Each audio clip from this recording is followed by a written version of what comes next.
What usually happens at this stage is very predictable. Humans would choose superpowers or receive magical abilities to fight monsters. This is the standard narrative. Our protagonist thinks this as he stares at his phone screen, which shows exactly what he just described. At that moment, a strong light begins to emanate from the screen. He also thought the same would happen to him. The only problem is that out of the entire world, he was the only one chosen, and there is a massive horde of monsters that needs to be destroyed. As if the overload of work and normal life weren't enough, now he also has to be the sole worker. To understand how things reached this point, we need to go back to the past. Baion's a completely average person, literally your everyday citizen, just another Joe with no remarkable qualities. Since his self-esteem isn't very high, it's more accurate to describe him as a total loser. Being a completely average person, he liked to spend his free time reading webtoons. The series he follows weekly is very good, and Baion also keeps up with the latest releases in this area. He always makes sure to leave his opinion when the works are good. At this moment, he's fully engaged doing exactly that. And he ended up bumping into a classmate because he wasn't looking ahead. His first instinct was to apologize for what happened, but the girl scolded him, saying he should look ahead while walking. Funny thing is, she's holding a phone too,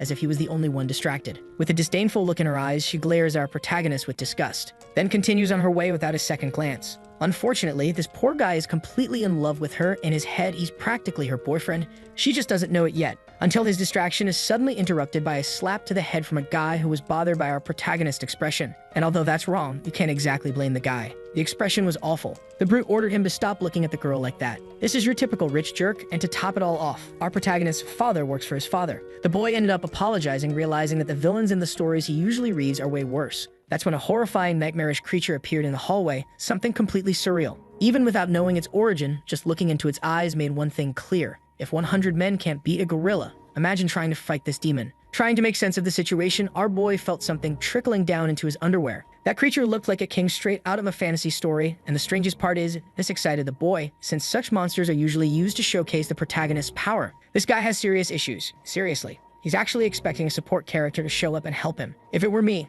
I'd have already broken the 100-meter sprint record. And that's it. The boy's sanity was obliterated. He now believes he'll even receive a magical female companion to save him, at least in S-Rank 1. Near him lies the body of the rich jerk, collapsed on the floor, the first to receive a tender session from the creature. That's when the protagonist realized what might be happening. An opportunity to reveal his protagonistism and save the one who tormented him at school. The creature tried to attack the student, but he managed to dodge the blow. Meanwhile, our protagonist is still overthinking the situation, unsure of how to intervene. That's when a system window appeared for him, informing him that he had been chosen. Everything was falling into place. A status window was exactly what he needed right now. Meanwhile, the rich kid keeps begging for help, and our protagonist replies that he'll save him soon, right after awakening his powers. The system said he would train for the next 6,666 years in another dimension, and if he reached the end of the tower, he would gain divine powers and become humanity's savior. But the boy doesn't want to waste time reading all of that. He wants to receive the benefits immediately. Meanwhile, the rich kid does his best to survive. Rephrasing the message, the system asked if he wants to climb the tower for the next 66,666 years to become super strong, and the boy immediately agreed. If he accepts, he must choose a skill to use. While our protagonist wastes time reading all this, the rich kid is nearly becoming that creature's snack. The system said he could choose any skill he desired, which left the boy extremely indecisive. Confirming the boy's suspicions, the system said he could choose a power to save another world. He could become a decanter and lead his own army, or wield the most powerful mystical item of all. As long as he can imagine it, it will be completely possible. But the Tower of Trials is not something simple to conquer. It has over 60,000 floors, and the boy has 1 year to clear it. Either he reaches the end, or he dies trying. After absorbing all this information, he began to think even more. Now he's unsure whether he should choose a skill or an item. At this point, the rich kid started reminding him that he had promised to help soon, but our protagonist asked him to be a little more patient, because he had finally reached a conclusion, and he tapped a button on the system screen with his finger. It was time to tell the system which ability he had chosen. There's a lot of suspense in our protagonist's eyes as he prepares to reveal something surprising. He asked for a ticket that would transport him directly to the final floor of the Tower of Trials. Something so unexpected and bizarre, yet at the same time so brilliantly clever that even the creature stopped doing what it most desired.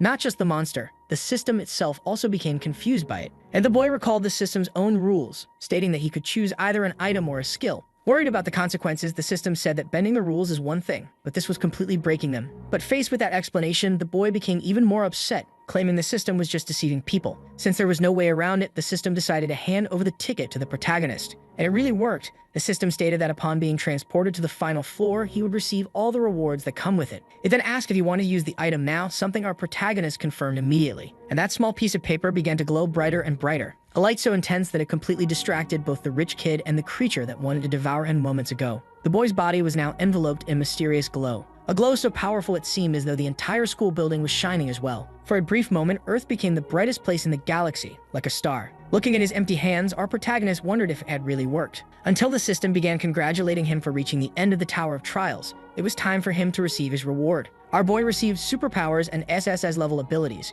He had surpassed the limits of humanity. Several notifications appeared around him. Everything that could be maxed out was now at its highest tier. And the boy's body returned to the school, glowing even more intensely. A massive transformation had taken place in the blink of an eye. He was no longer a loser. Energy radiated from the boy's body, and that dangerous creature realized the tables had turned. The rich kid was also stunned, noticing how drastically the boy's appearance had improved. Seeing the creature hesitate, our protagonist asked if it was just going to stand there watching, because it was time for it to come at him. The poor monster remained deeply worried. It looked at the rich kid for comfort, but he just pointed at our protagonist. That's when the creature realized that in the grand scheme of things, it still had to fulfill its vile purpose. It charged toward our protagonist, fully convinced that nothing would happen. To the boy, everything felt like it was moving far too slowly. He decided to make the most of his first combat opportunity, choosing to finish off the creature with a single flick of his fingers, which he immediately did, causing another burst of intense light in that hallway, as if atoms were undergoing nuclear fission. A completely overwhelming power was now at his fingertips, and something utterly destructive was happening inside that school. The resulting energy was completely annihilative. It didn't remain confined to Earth's atmosphere. It found its way into the vastness of space.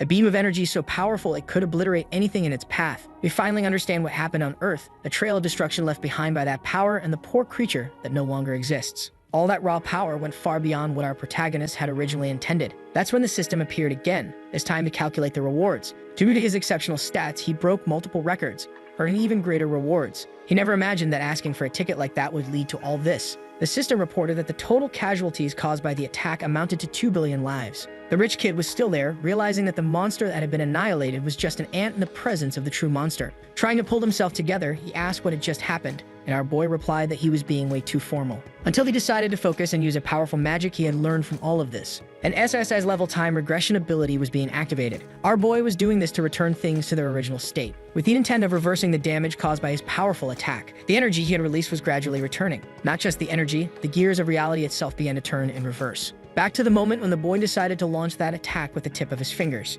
He was almost at the starting point, until finally his ability managed to send him to the desired moment, where he was standing face to face with that threatening creature. That's when he realized that, dangerous as it was, the monster was deeply terrified. Placing his hands on his head, our boy was relieved that it had worked and apologized for scaring the creature. It was his first time with so much power. As he reflected on the extent of everything he had received, the poor creature tried to quietly escape through the hole in the wall. That's when our protagonist asked where it was going using an imprisonment ability. The thought of killing the creature twice made him feel bad, so the boy needed to think of something else. Taking the opportunity, our protagonist asked if the rich kid hadn't told him to go buy some bread. The jerk instantly changed his mind, saying he'd go buy it himself, and began apologizing for everything he had done. But our protagonist remained quite menacing, telling the boy to wait a moment as there was still something to be done. Outside, several creatures were destroying the city, and the rich kid realized how terrifying the situation in the city truly was. The fear he felt upon seeing all that was genuine and crawling to the protagonist's feet. He started begging for help, but our boy was busy and told him to wait a bit, and the rich kid said saving everyone at the school was more important. Only then did our boy say that saving his family was more important than other lives. That's a completely reasonable stance, and the rich kid understood that perfectly. Our boy was using an A-rank transportation ability, disappearing from inside the school in the blink of an eye. A man was lying on a very comfortable bed, the perfect nap, taken just after lunch. A sleep so deep that not even the end of the world could wake him. That's what our protagonist's parents were watching on television. His mother was impressed by how clean a single man's room could be, while his father wished he could star in that scene, on break, peacefully sleeping. That's when the program was interrupted by an emergency broadcast. Korea's capital was being attacked by monsters, and citizens were advised to stay alert. This left the couple horrified, and the phone resting on the table began to ring. Deciding to check what was going on, the couple went to the window and realized the news was true. The world was being destroyed by terrifying creatures. The sight filled them with dread. Such a scenario should have been impossible even to imagine. And by revealing themselves, they ended up drawing the attention of one of the monsters, which then focused all its aggression on them. The entire apartment was about to be destroyed in a single blow from the creature. That's when our protagonist appeared behind the monster, asking what it was doing. Using a gravity inversion ability, our protagonist was ready to teach that creature a lesson. To activate the magic, he needed to select a target object. Before the monster could understand what was happening, its body began to levitate, ascending into the sky as if fallen, only in reverse. Now our protagonist's parents were completely safe. The problem was they hadn't expected to see their son levitating in the air. Passing through the window as if it were made of nothing, he confirmed that he really was their son. But the couple's disbelief was still immense. Too much was happening at once. That's when his father asked why he wasn't at school, and also shouldn't he know better than to walk into the house with shoes on. And our boy replied that none of that mattered right now, but his parents disagreed. Just because the world was in chaos didn't mean he shouldn't go to school or respect the house rules. So taking off the shoes he was wearing, he acknowledged that his parents must have worked very hard to raise him for the past 16 years. After all, he never let go of his phone, not even for a moment, and he knew that worried his parents. And now they no longer need to worry about anything because he had been chosen as the savior of humanity. That whole speech only made his parents even more worried, realizing that reading all that nonsense had melted the boy's brain. Our protagonist revealed that he had always thought about this. The protagonists and the stories he followed always managed to handle multiple things at once, and he deeply admired that kind of attitude. But there was one thing that always made him think. Those stories always started the same way. The protagonist had some kind of revelation. Sometimes he returned in time. There was always a common motivation, a knowledge revealed from the future, a well-drawn best friend to make life more cheerful. Those protagonists never thought about the families they had. That's something our boy will never overlook, blessing his parents with several abilities. Even after all that speech, the boy's father is old school, asking once more what kind of madness he's talking about. So our protagonist, protecting the family he has, comes before everything else. Using a massive area spell to protect that whole region, an absolute and impenetrable defense. That should be more than enough to guarantee their safety. The monsters won't be able to lay a single finger on his parents. Finally, the boy could dedicate himself to saving the rest of the world, but his parents insisted on asking one more time what the hell he was doing. Saying goodbye to them, he said he loved them very much. And a great light appeared in that room once again. For now, they had no answer. They said they loved the boy very much too. Outside the school building, some things were destroyed. Our protagonist had returned to where he was, and the rich kid, showing extreme servitude, asked if the boy's parents were all right, and our protagonist said yes. That left his former tormentor quite relieved. Now they can return to the topic of the bread because our protagonist hadn't forgotten about it, and he ended up apologizing for bringing it up again. It's just stronger than him. As a former victim of that kind of treatment, it was time for our protagonist to teach that jerk a lesson. Using a massive spell, he was ready to perform a great summoning, leaving the poor guy terrified. With a cold and psychotic look on his face, he asked the rich kid if he really liked hamburger buns, because now he was going to eat them until he was completely stuffed. So many hamburgers appeared in that place that the poor bully ended up buried. He could barely escape the mountain of hamburgers that had been summoned. After they were all conjured, the bully managed to get up, but our protagonist remained deep in thought. He realized that the guy was extremely weak, which negatively surprised him. He had been expecting a bit more. The rich kid started feeling intimidated by that judgment and asked if things really had to go this far since he had never done anything that bad to him. Our protagonist realized he still hadn't shown enough, leaving the rich kid even more terrified. It was time to show him a little flashback, which left the bully very surprised. Since he didn't know what he had done that was so wrong, it was time to remember everything that had happened. Because our protagonist remembered it all, even being laughed at mockingly by that despicable creature. Or the time he burned his entire school uniform. There was even a day when our boy had to eat his lunch after being dunked in a toilet. Every single day he was consumed by a massive sense of powerlessness. Once his glasses were locked with a padlock, and apparently that bully didn't remember any of it. He admitted to having told the boy to buy bread, but couldn't recall the rest of those stories, especially since our protagonist didn't even wear glasses now. Even more threatening, the boy asked if the bully was saying he lied, but against all expectations, the bully stuck to his word. That was enough for our boy. He would accept those apologies, and as a gesture of the good relationship they'd have going forward, he transformed the guy into something he desired. The first possibility the bully considered was to have a body sculpted by pure juice. That was more than enough for our protagonist to use his transformation ability. A green mist engulfed the boy's body, and a transformation took place. The mist finally dissipated, but there was no muscular body there. To the bully's surprise, he had been turned into a hamburger. He was absolutely outraged, while our protagonist laughed at the scene. He said that if the guy regretted what he had done, he could turn him back to normal, leaving the little hamburger terrified. But their conversation was suddenly interrupted by a female voice. It was that girl who had looked at our protagonist as if he were garbage. It didn't take long for him to realize who had arrived. He told her he had been chosen by the gods, while the little hamburger kept begging to be returned to his original form. The girl was terrified when she realized the hamburger was talking. Our protagonist said it was very cute and offered her a bite. Only then did she place her hand on her chest as if breathless, asking if our protagonist wasn't scared. Because the entire world had changed drastically. Many people must have died. And for some unknown reason, there was no one at school, and all communication had stopped. She couldn't call the police. Not knowing what was going on made her terrified, and she couldn't understand how our protagonist could be so cheerful. She said this with tears in her eyes. That triggered a strong reaction in our protagonist. He asked if she really didn't have the habit of reading any kind of story. He said they were really fun, and the reason no one else was there was because the author of this story was lazy and didn't want to draw more characters. And honestly, he had a point. But the girl asked what he was talking about. For our protagonist, this was problematic. He realized she lacked a sense of romance. That only left the girl even more confused. Placing her hands on her head, our protagonist began lamenting deeply. A human sandwich suggested that he return things to normal, while our boy considered bringing in another woman to fill the role of female lead. He decided to do just that, searching through all dimensions using an SSS-level summoning ability that would bring him the most suitable female character for that role. A huge magical circle appeared on the floor of that place. This left the girl absolutely terrified as she had no idea what was happening. Our protagonist asked for the most beautiful and charming woman in all dimensions. The brilliance of his magic was so intense that it even blinded the eyes of the creatures out on the street. After the ability was used, a thick mist formed in the hallway. Returning to his usual self, the human hamburger asked what that pervert had just done. Our protagonist began to sweat cold. There was indeed a woman in front of his eyes. In one of her hands, she held a blood-stained blade. Even though her face was beautiful, her gaze was threatening. Now a completely unfamiliar girl had appeared in that school, and she looked like she had just escaped from a dangerous situation. Our protagonist was stunned, and the human hamburger completely smitten. That girl didn't know what had happened, but she was sure she had just stabbed Jeremy with her own hands. She seemed like the standard character from a romance where the heroine seduces a tyrant, the villain, and becomes the villain in his place. That guy had a lot of nerve. The first time he saw her, he treated her with total casualness. It was the first time that it ever happened to her, since she was the heir to House Libertion. But our protagonist immediately cut off her explanation. She didn't have permission to switch the genre of the story like that. So he asked if Layla understood how important the first 3 chapters in a webtoon are. And just for reference, we had just entered chapter 3. If she insisted on explaining her backstory now, they'd be stuck in that school hallway for several episodes, and the readers would think the pace of the story was way too slow. The girl ignored that and continued explaining where she came from, but our protagonist was annoyed. She was giving way too much background about something irrelevant, until she said that the boy was poorly raised for raising his voice at her even though they didn't know each other. Our boy isn't exactly an avid reader of fantasy romance, and the silver-haired girl wanted to know where she was and why the other girl was wearing such strange clothes. Because just moments ago she was certain she had been lovingly stabbing her husband with that dagger. With a simple wave of his fingers, our protagonist made the bloody weapon disappear. He said he would do the same for her clothes too,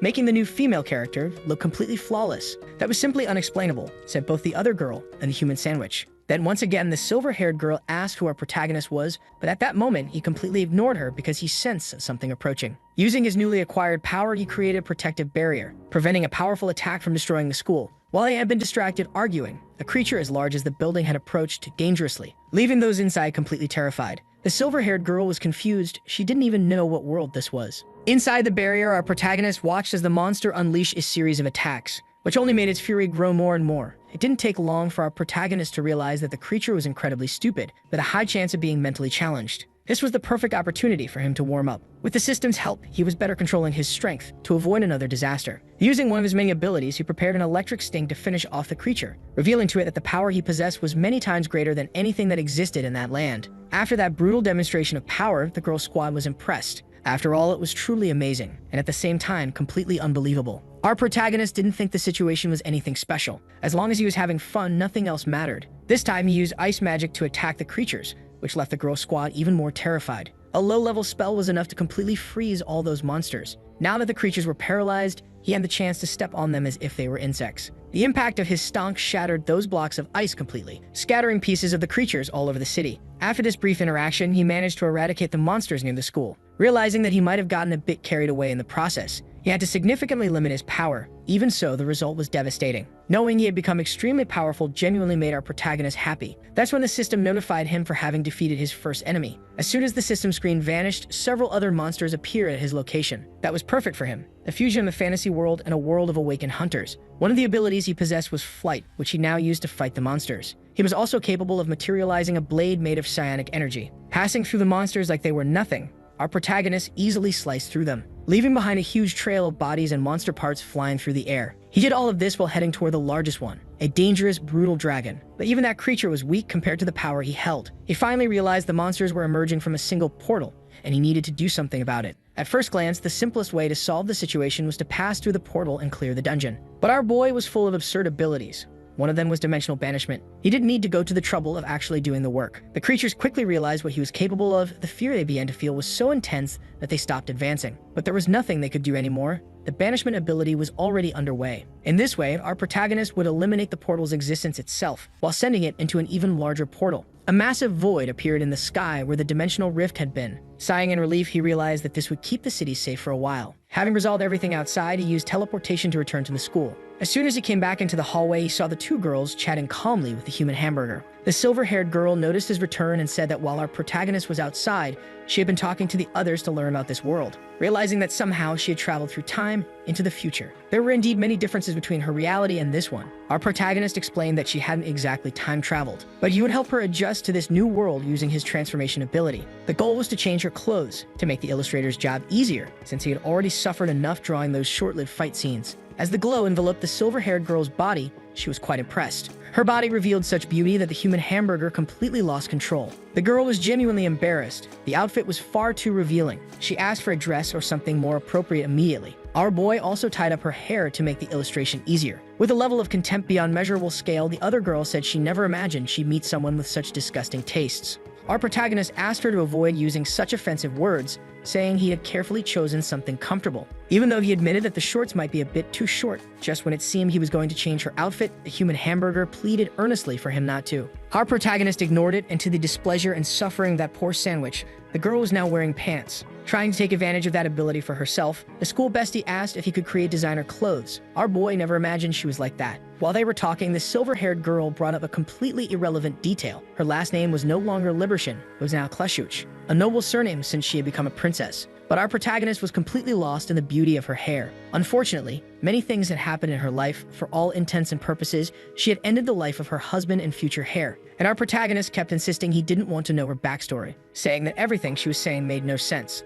Still, you could tell she had lived a tragic and painful life. This was the first time he showed empathy toward her. Our boy admitted that he didn't want the details, assuming she must be suffering from some sort of terminal illness, which surprised the girl, because that was exactly the case. And that wasn't all. Her marriage had clearly been arranged with someone she never loved. She had most likely been betrayed with one of the maids. Falsely accused of something, she became the villain of that narrative. In the midst of that misunderstanding, an accident occurred. With tears in her eyes, the silver-haired girl revealed that this was the absolute truth. Our protagonist knew she had suffered a lot, but she no longer needed to carry that burden here. The girl was still struggling to process everything. Our protagonist affirmed that she had done everything in self-defense. He blessed the girl's body with an S-rank blessing, saying she had done nothing wrong. That brought a pleasant sensation to her. Our protagonist said that every disease in her body had been cured. She no longer suffered from that illness. Now she could live however she wanted in this new world. It was the first time she had ever heard something like that, not even her father, who was a very powerful man, or her most admired friend, not even her fiancé, who was a despicable person. None of them gave her freedom. And now she had received that wonderful gift from a man she had just met. As the protagonist of a ridiculous, nonsensical romance, she was not only grateful, she was clearly interested in the boy. And our protagonist realized there was something more going on. That's when the system interrupted to report the number of monsters defeated, which triggered a new achievement. That was also a sign that his story was only just beginning. The system said the boy had caught the attention of the constellations. By pleasing these entities, he could receive abilities, sponsorships, and exclusive items. Our boy got lost in the sea of messages he was receiving. Several constellations were very interested in him, but it seemed he wasn't interested in any of them. He asked the system to block all those entities. In the face of the protagonist's indifference, the system asked why he would reject such good opportunities. And our boy said he wasn't a fan of that kind of thing. The system insisted on continuing the conversation, but our protagonist simply ignored the screen, focusing entirely on the people who were there with him. He asked if they were interested in joining him to save the world. While they were having that conversation, the Celestial Council of Constellations had convened. Various entities from another dimension were watching Earth. One of them was furious. A mere mortal had rejected the favor of a constellation. He was the representative of wrath. Another entity said it was becoming quite entertaining. He was the representative of games. Meanwhile, the one representing cuisine believed it was time to teach the boy a lesson. Then one who wore a crown on his head asked everyone to remain calm. He was the king of all constellations. Even though that being was just a human, he had passed through the Tower of Trials and deserved their respect. The constellation of despair said it was impossible, as he was only human. Meanwhile, the constellation of envy claimed the boy had skipped all floors, requesting that he be sent to their dimension. They wanted to know if the boy had the potential to disturb the order of the universe, and if that were confirmed, he would destroy the boy with his own hands. Finally, he had distributed all the power he possessed. Now his companions could destroy those monsters however they wished, except for the human sandwich, who was quite upset. In fact, the girls were upset too. They didn't want to fight those terrifying creatures either. Trying to reassure them, he said they were now his companions and were protected by the superpower of the plot. They couldn't die. The girl from school said the protagonist could do all of that alone, but he replied that she was ignoring the obvious. Even if he is capable of doing everything, doing it alone is no fun at all. At that moment, a creature tries to ambush him from behind, but it doesn't even manage to touch him, exploding against his barrier. The more powerful the protagonist of a story is, the more interesting the narrative of the supporting characters becomes. The schoolgirl still doesn't understand what he means, while the transmigrated girl seems to have grasped something. She asked if it's really necessary to eliminate the monsters to save this world. She had already taken the life of her own husband, who was the natural heir to the crown, and now she feels capable of ending anything, leaving her other companions slightly unsettled by her attitude. Immediately, she turns to the first monster that tried to approach. To make this story even more interesting, our protagonist will do everything within his power. The first step is to form a team, and the transmigrated girl's role has just been defined by him. Using the malice hidden in her heart, she began unleashing multiple strikes, turning that enormous creature into several small pieces. It gave her a suspicious sense of freedom. On a man's face, that expression would seem unhinged. He is a dagger assassin. The schoolgirl asks why that woman was so terrifying, while our protagonist is pleased they already have such a well-defined character. All of those were feelings the dagger assassin had never experienced before. While she was lost in thought, a creature tried to ambush her from behind, successfully grabbing her with its tentacles. The danger is imminent, the sandwich guy is worried, and the other girl realized they needed to act quickly. The sandwich didn't hesitate to save that girl, and our protagonist encouraged him to do so while calling the boy the beatdown sandwich. This is another character whose story is being shaped. His eyes shine, burning with the determination of someone easily charmed by pretty women. He struck the creature vigorously with his body made of bread. Beatdown Sandwich didn't want his ability to be so trivial. He had become the team's mascot. In the end, he voiced his protest to the protagonist. Beatdown Sandwich asked to receive something cooler, but the dagger assassin was grateful to him. Trying to use the charm only a sandwich could have, he said he'd do anything for her. Now there's only one person left, but the schoolgirl remains extremely frightened, unsure why she should be doing any of this. To keep the flow going, our protagonist suggested she also show the ability she received, but she was too scared and didn't want to. She said he was powerful enough to turn back time, and that he was personally chosen by God, and that he should fix everything before the world collapses into chaos. The lives of ordinary people are falling apart, and some are on the verge of death at any moment. Fun shouldn't be that important. Completely contradicting the girl's reasonable opinion, our protagonist said that fun is fundamental. Never mind, we move forward. And one day she would understand the truth behind those words. Since in this new world, fun has become the most important thing. That's when she realized the atmosphere of the place had completely shifted, until the boy asked her to look behind her because a dangerous creature was approaching quickly. He recommended she defeat that monster using the magic she had received. Not knowing exactly what she was doing, she began swinging her staff with her eyes closed. She decided to use it like a club, hitting the creature squarely as if it were a baseball, leaving everyone who witnessed it slightly impressed. The result of her actions turned the creature into jelly. The girl found it disgusting because she is the strong warrior. The mascot said her stance was just like a baseball player's, and the girl revealed she used to play when she was younger.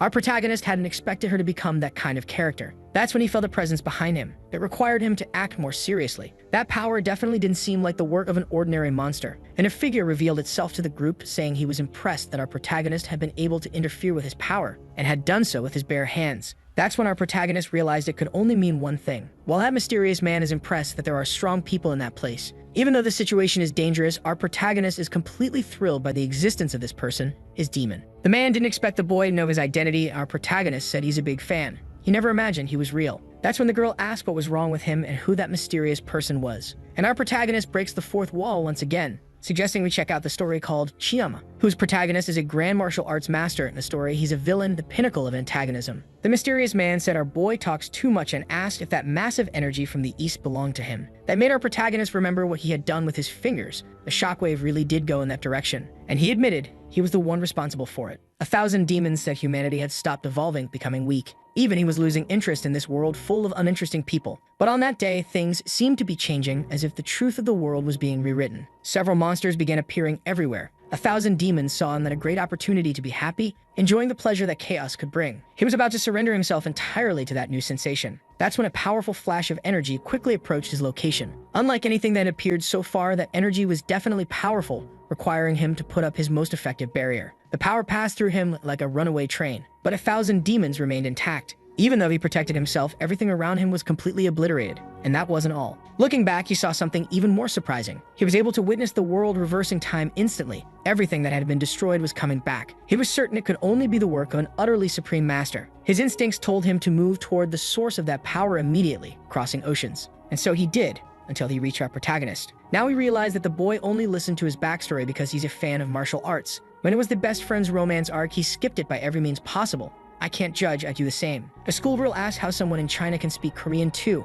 and our protagonist asked for some common sense, telling her to stop demanding rational explanations for everything in this story. Now 1,000 Demons has found this unknown master and said he's going to kill our protagonist. He hopes it will be an interesting match, but the boy is still completely starstruck by the presence of his idol. 1,000 Demons is looking forward to the fun of a deadly duel. Our protagonist team began to feel sorry for this weird man who doesn't know what he's asking for. The martial warrior prepares one of his attacks, sending toward our protagonist the destructive palm of the celestial demonic dragon, a truly devastating attack. The resulting explosion destroyed a large portion of the area, but our protagonist managed to dodge it, saying it was too slow. That caused great surprise in the heart of the mysterious man who didn't expect that. The boy reveals he always wanted to do that, surprise his opponent from behind while mocking the dodged attack. He gained his power through awakening, but he'd like to know how that mysterious man got so strong, completely ignoring the fact that they were in a battle. That's when 1,000 Demons politely excused himself. He lost interest in the conflict. He prefers to go on with his life hunting the monsters that have appeared on Earth. As he walks away from the protagonist's team, he admits it was a big waste of time, and the mascot suggests he's running away after realizing his technique is useless.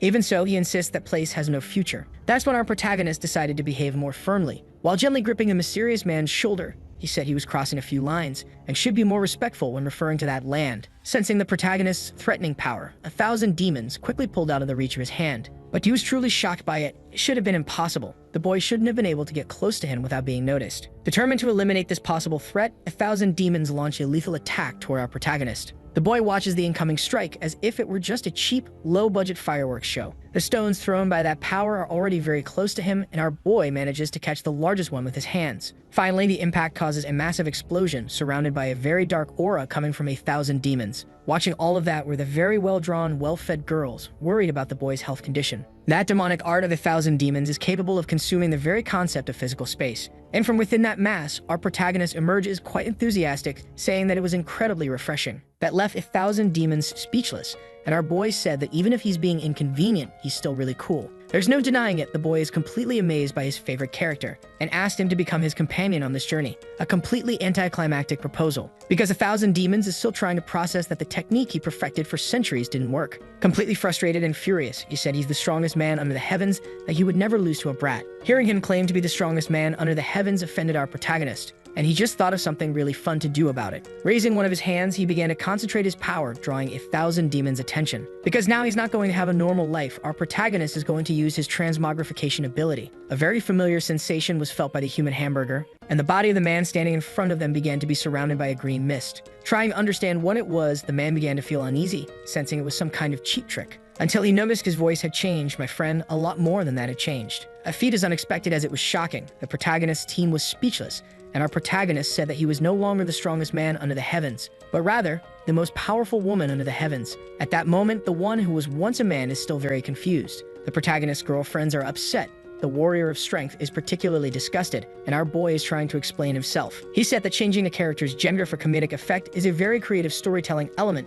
though it's fallen out of fashion lately. That's when the warrior began a woke speech, immediately interrupted by the protagonist, saying her lines couldn't go beyond 3 sentences, until he was caught off guard by the character who used to be a man, now wanting to return to his original form. But all our protagonist does is flick him on the head, frustrating any attempt at resistance. He said it's been a while since she got smacked, but she'll get punished again if she keeps acting like that. The protagonist's team is shocked by this excessive violence against a woman, while the hamburger man wishes he could return to normal. After educating that person, our boy believes his team is now complete. Chiyama, who is the man that became a woman, would like to return to his original form, but it seems that won't be happening. Our protagonist ignored everything that was said to him and told his companions to start hunting the monsters nearby. He'll let those people work in his place while he teleports to another location, claiming that his actions are far more important. After all, he's going to save the entire world, leaving behind a newly formed group of people who don't know or trust one another. While all this was happening, the government of the United States of America was trying to take some kind of action. The president of the nation was in a meeting with high-ranking officials to discuss the ongoing disasters. They need the president to make a decision, but that Signal man can only think about nuclear weapons.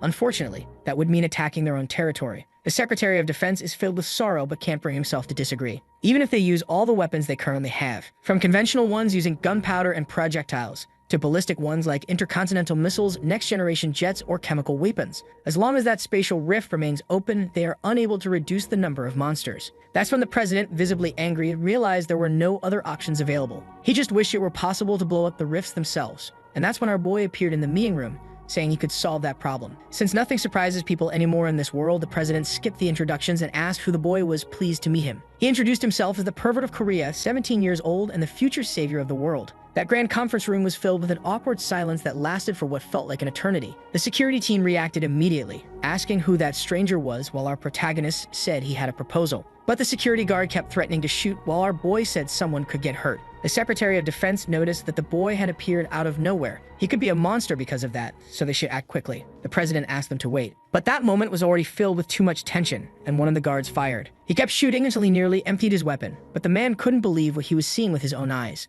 A very popular scene from a 1999 movie was happening. Our boy had recreated a barrier capable of stopping bullets in physical reality. These things only made him happier, since it's really fun to be able to do all of this. After letting the bullets fall to the ground, he asked if the president understood things now, because if he did, he should fully trust the boy. Now that he had everyone's attention, he asked the president to launch all the nuclear weapons. The man knew it was a drastic measure and couldn't do something like that without a very solid justification. Skipping the entire negotiation phase, our protagonist used his mass manipulation ability, reaching every person in that room with his power. All those ordinary men had become his minions, completely subservient. One of them reached for the desk phone that was there. It was the president who took control, passing a code to the military so the Neo-Doomsday Protocol would be executed. All nuclear weapons were to be launched immediately. The order spread through the chain of command, leaving those responsible for executing such an atrocious act absolutely terrified. There was no other option. These men had to do what they were ordered. The first nuclear missile was launched from a submarine hidden somewhere on the planet. Those dangerous weapons were cutting through the sky. The exact number of them was completely unknown. But at that moment, our protagonist knew that nearly 8,000 missiles had been launched. He was sure that this would be enough to solve the problem, since he was using another ability he had, the invisible hand,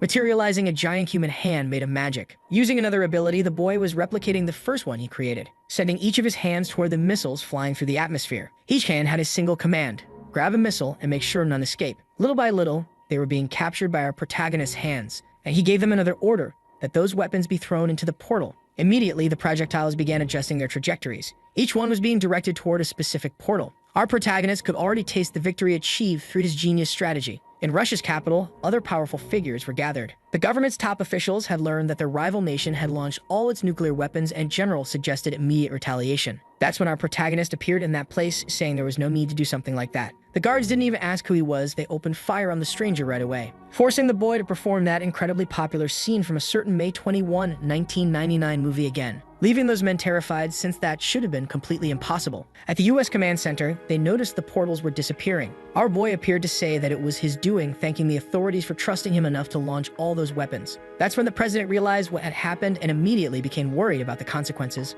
until our boy said the weapons exploded inside the portals, causing no collateral damage. The men instantly began to celebrate the presence of the Korean hero. As he said his goodbyes, he told them they now needed to deal with the monsters that had already escaped through the portals, disappearing as quickly as he had appeared. Back in our protagonist's homeland, his team was still hunting all those creatures. As soon as he arrived, the boy said the team was doing very well. The only one who welcomed him warmly was the dagger assassin. The warrior said she nearly died several times, and the other one, well, it's obvious why she's still upset. The sandwich said that a missile exploded in the rift and asked if our protagonist had something to do with it, and he confirmed. This boy is still thinking a lot about his team composition, realizing he needs someone to take the role of tank. Immersed in his own thoughts, he didn't notice a green energy pillar appearing behind him. It was a source of intense light, strong enough to blind the eyes. It was the constellation that had come to inspect our protagonist, stating that his actions had shaken the universe. And that woman, the representative of justice, came to Earth to judge him. For this, I wasn't prepared, turning a constellation into a waifu. And apparently not even the protagonist's team was ready for the suffering expression of that mysterious woman.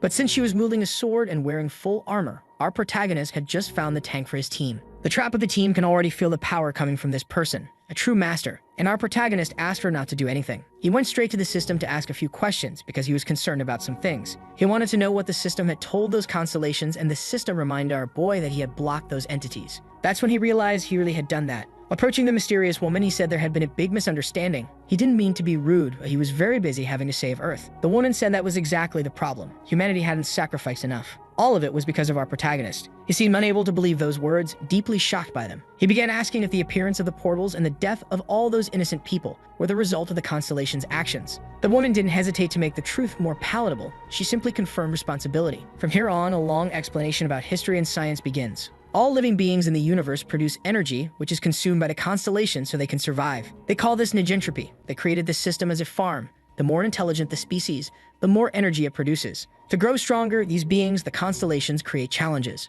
Some species emerge stronger, producing even more energy for these entities, while others are completely wiped out, becoming raw material for better prepared species. And our protagonist overcame the challenge alone, preventing humanity from growing as a whole. The entities wanted to monitor his progress up until now, but because they were blocked, it caused great concern. So the woman volunteered to judge him personally. All of that explanation to our boy is completely ridiculous. An explanation that makes no sense at all. He can't believe he wasted his time listening to that. The author of this story just shoved in some science fiction elements completely out of nowhere. So he asked the hamburger man to summarize everything he heard in just 3 lines. For those who skipped those pages of explanation, the 4th wall will now be broken here. The entities feed on humanity's energy. They create trials to grow stronger. Our boy stopped that from happening. Now he can return to the main storyline, recognizing that the entities must be insane beings. The dagger assassin says she can't forgive people like that, but the trap stopped her from attacking, saying they're not on the same level as that woman. Intervening is not an option for them. Our protagonist is already using a powerful technique invoking the void itself, reconfiguring that technique to form a sword. Now he's ready to face that woman as she presented herself, revealing that he doesn't like the constellations. Unleashing a powerful slash at her with that sword, definitely more powerful than any of his previous attacks. The woman took a defensive stance, believing she could withstand it, which she did, effortlessly, with a single movement of her sword. That made our boy thoughtful, because his attack was a denial of existence itself, an attack that was blocked like it was nothing. Now the woman turns to the transcendent of Earth, our protagonist, stating that he's no match for her in battle. Our boy doesn't seem to believe that. He unleashes another even more powerful ability, the Planet Destroyer. The glow of the attack completely lights up the woman's face, but it fails to push her bangs to the other side so we can see if she has both eyes. And the powerful energy beam travels into space, leaving a bright trail in its path. The woman remains untouched, but this time she complemented the force of that strike. Our protagonist is starting to get nervous, trying to use a combination of abilities to win this challenge. While his opponent began sighing, disappointed by the situation, the boy said they were now going to deliver an intense action scene, but didn't notice one of his hands had been taken. The one responsible was the woman's sword, and apparently she's not asking for ransom. Completely overpowered by the woman's strength, everyone was stunned, while she told the boy to accept her judgment. The pain he felt now was extremely real, but he decided to stay in the fight, using his technique to rewind time. He would do it as many times as necessary, managing to fully restore the hand he had lost. He was willing to keep going back in time until he could defeat that enemy, but something was wrong. The entity in front of him revealed she was completely immune to that type of manipulation, and our protagonist had to stop the team's trap from attacking the woman. This is definitely a dangerous situation. Our boy is already wondering what the author is trying to do, because there's nothing he can do against that woman. She was already running out of patience, asking our protagonist to accept the judgment at once.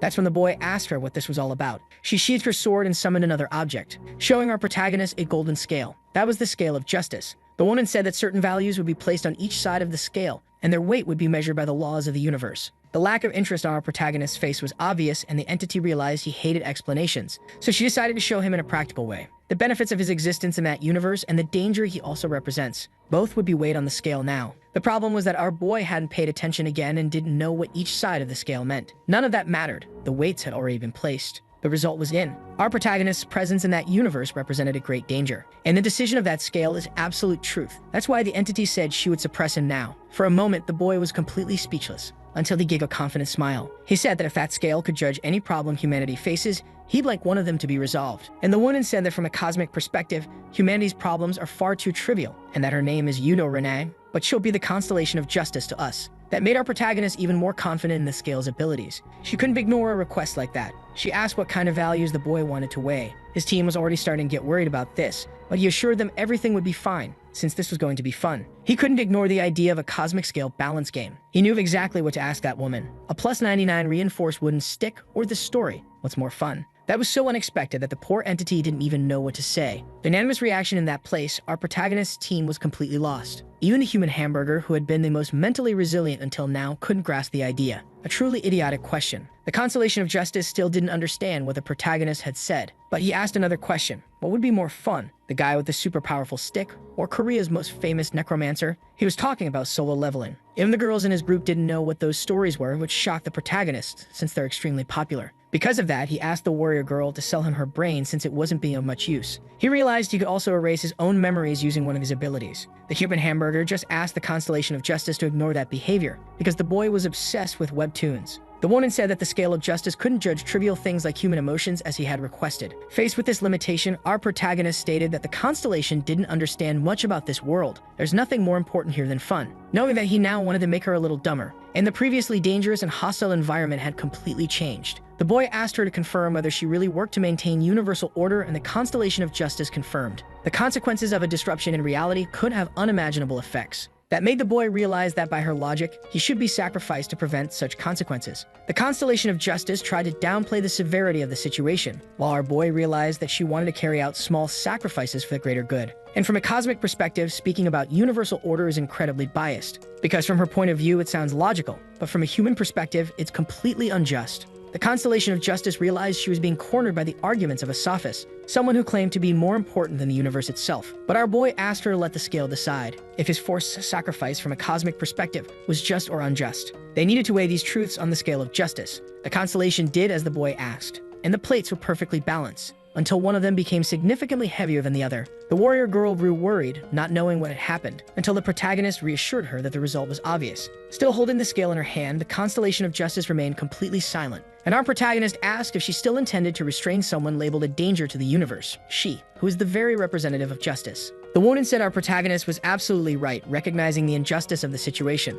Seeing that the woman was no longer going to attack them, the dagger assassin said our protagonist was very clever, while the ultra girls still didn't understand a single thing. But he made sure to sum it up for her. Justice depends on perspective. Since the constellation seemed deeply lost in thought, the boy asked if he could make a suggestion to her. If she was worried about his actions, she could just keep an eye on him, suggesting that she stay by his side. It was never his intention to cause this kind of problem, and he was upset that those entities attacked humanity. If they were superior beings, they should have helped. The constellation of justice acknowledged that this was a very rational suggestion, promising that she would always stay by his side. Watching all of this in awe was the trap, seeing a cosmic being get talked into submission. And the boy had one last question. Was what the constellations did to Earth by opening those portals just? For a brief moment, she was speechless, as if she already knew the answer to that question. The result from the scale was far too predictable after all that dialogue, and our protagonist couldn't hide his satisfaction. While the constellation of justice remained thoughtful, as if she were disappointed, she sighed deeply, a gesture that made the protagonist concerned. Right after that, the constellation of justice ascended to the heavens as if she had something very important to resolve. Her flight was as swift as it was short.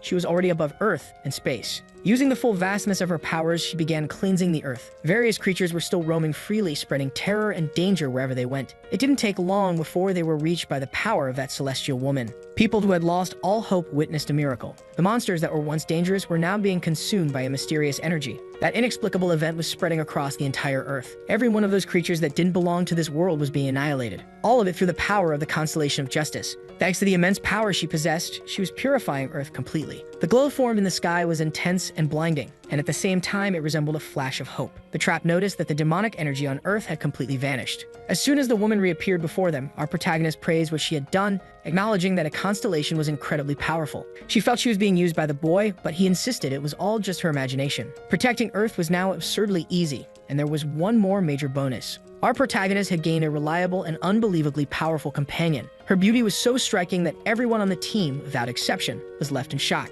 Since she removed her armor, it caused quite a stir, but the constellation said she did it because she was no longer in combat. Our protagonist couldn't look at her in that outfit for too long and used his transformation ability, dressing her in traditional Earth clothing, once again realizing just how stunning she truly was. She didn't understand why she should wear something that didn't protect her body and began to take off her clothes, to our protagonist's despair. He stated that she had to remain dressed no matter what. For the spirit of justice, that was a very difficult human behavior to understand. Even the system came to speak with the boy because something needed to be addressed. The other constellations were even more upset, assuming he had deceived the constellation of justice. But that only made our protagonist angrier, because he believed humans were being used in this situation. He decided he would crush those entities. Before he could do that, the system informed him that the master of the Tower of Trials wished to meet him personally. And the constellation of justice said that many entities believe the master of the tower should be held responsible for all of this, since he granted such a powerful ability without justification. The system said it would guide our boy to the dimension of eternal night. Agreeing to go, the boy said he'd share a few of his thoughts, and the system said he would be transported immediately, which caught the boy off guard, since he hadn't prepared himself. He said he had just made several new companions,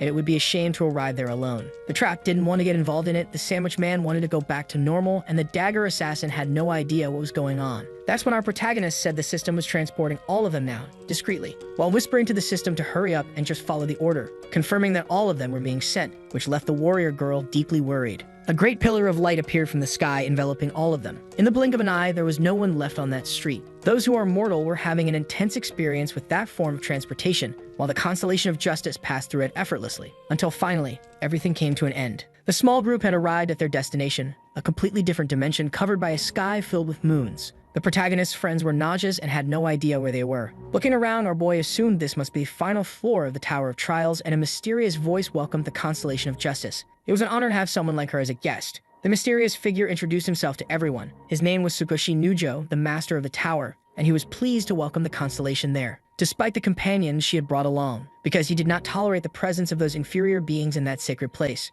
Revealing a physical constitution similar to that of an abomination, he displayed all his power, saying he would eliminate those humans. The warrior girl was terrified, and the human hamburger made one last request. He'd like to eat a sandwich before he died. Watching everything with a smile on his face was our protagonist, saying they had finally reached this point. This was their first battle against a dungeon boss as a full team. The Tower Master stood menacingly before the hero's group. Our boy watched all of it unfold before his eyes, unable to hide his great expectation that all this would be fun. The team's girlfriends were scared. They didn't believe they could possibly face something like that, until our protagonist tried to reassure everyone if they worked together, they'd manage. That's when the Tower Master grabbed the boy in his hands, asking how he dared arrive there without climbing all the floors. Our protagonist didn't appreciate that. He'd just been beaten up by the Constellation of Justice and wasn't looking forward to another beatdown. Slammed into the ground by the Tower Master, the boy heard him say he was tired of being insulted, and that now he would explain what the real problem was. The boy was ignorant, arrogant, sly, stubborn, and egocentric. Besides being irresponsible and vulgar, our protagonist's entire body was in pain, and what truly bothered him was having to listen to this whole explanation. Until the Tower Master said that above all these things, the boy was completely selfish. He said this while hitting him hard with one of his hands. The energy was so intense it caused our protagonist to scream in agony. The Tower Master said he would make the boy experience all the pain he should have felt while climbing the tower,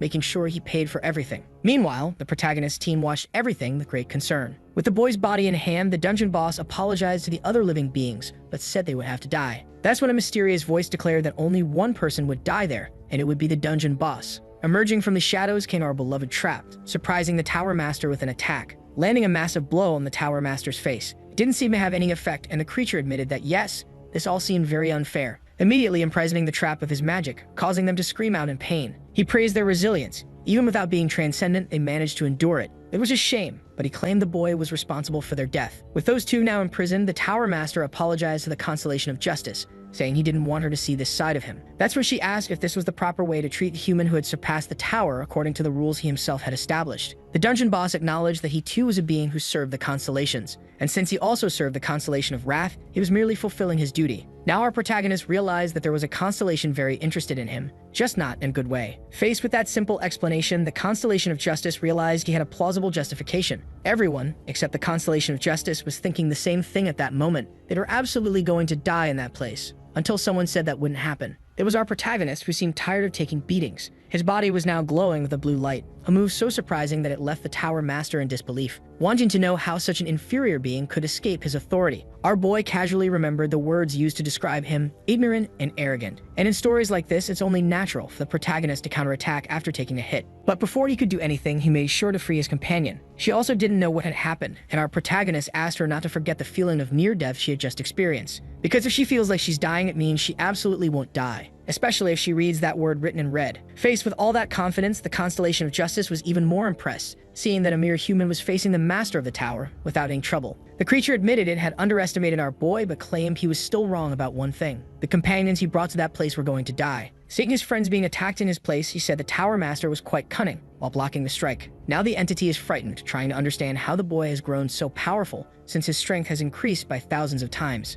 The time has come for our protagonist to shine. He was born to say these words, revealing to the creature that he had only been using 1/1,000,000th of his total power. And we know that, don't know if you remember, but he had to reduce his own power when he destroyed that creature. Our protagonist is truly a madman. He got so carried away with the power he received that he did a few reckless things. That's why he placed a major limitation on his true power. Now, inside that dimension that isn't his, he has no restrictions whatsoever. The human hamburger watches all of it in utter terror. Our boy said the enemy is far too strong, and there's no way his team can take part in this fight now. Using one of his countless abilities, he launched attacks against the Tower Master, who was pierced as if he were made of paper. As the pain spread through his flesh, the entity felt that such a thing should be impossible. Our protagonist said that the entity's stubbornness ends here, and the Tower Master turned to the Constellation of Justice, saying something was wrong. The boy's power comes from him. It shouldn't be greater than the source itself. When he was about to ask her for help, he was struck again by the boy, the one I once called irresponsible. After all, an entity millions of years old should clean up its own mess without asking others for help. While our boy reflects on his own words, the entity is in agony, having lost one of its hands, saying it couldn't disappear since its absence would plunge that entire dimension into chaos, threatening the very order of the universe. This wise choice of words stirred the Constellation of Justice. But even though she was disturbed, our protagonist sliced the Tower Master into two pieces,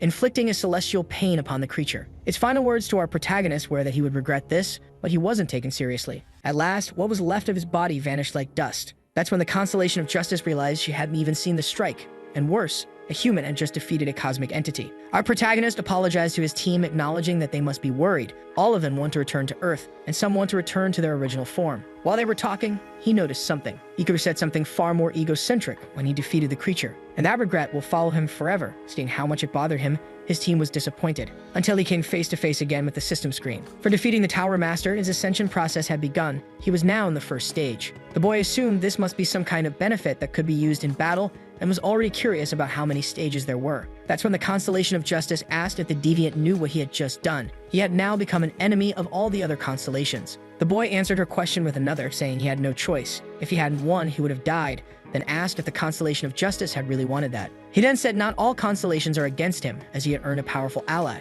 But the woman replied that she never said that. Remembering what he heard from the Tower Master, he asked to be sent to the Constellation of Wrath, and the Constellation of Justice asked if he was thinking of fighting her. That alone was madness, and the boy said he would try to resolve things through dialogue. That seemed to please the Constellation of Justice, while the warrior believed the protagonist was just an idiot. The human hamburger seized the moment to praise the protagonist's feats, suggesting they return to Earth and celebrate until the end of days. I know nothing had been said yet, but a golden magic circle appeared beneath all their feet. The protagonist's team was being sent to another dimension. Once again, the transportation was far too harsh for everyone, but since he was at full power, our protagonist didn't feel a thing. They finally arrived at the place where the Constellation of Wrath resides. The first impression our protagonist had was that he was completely lost, and the Constellation of Justice began to explain. That was the domain of Huja Karuna, the Constellation of Wrath. It looked like they were inside a volcano. The place was scorching hot, and the cheese in the hamburger was melting completely. The warrior didn't understand why they were being dragged around to all these places by the protagonist, and he said that having his friends nearby made him stronger, but coming from someone so egocentric, it was hard to believe. However, the dagger assassin seemed to have no defenses against that kind of phrase.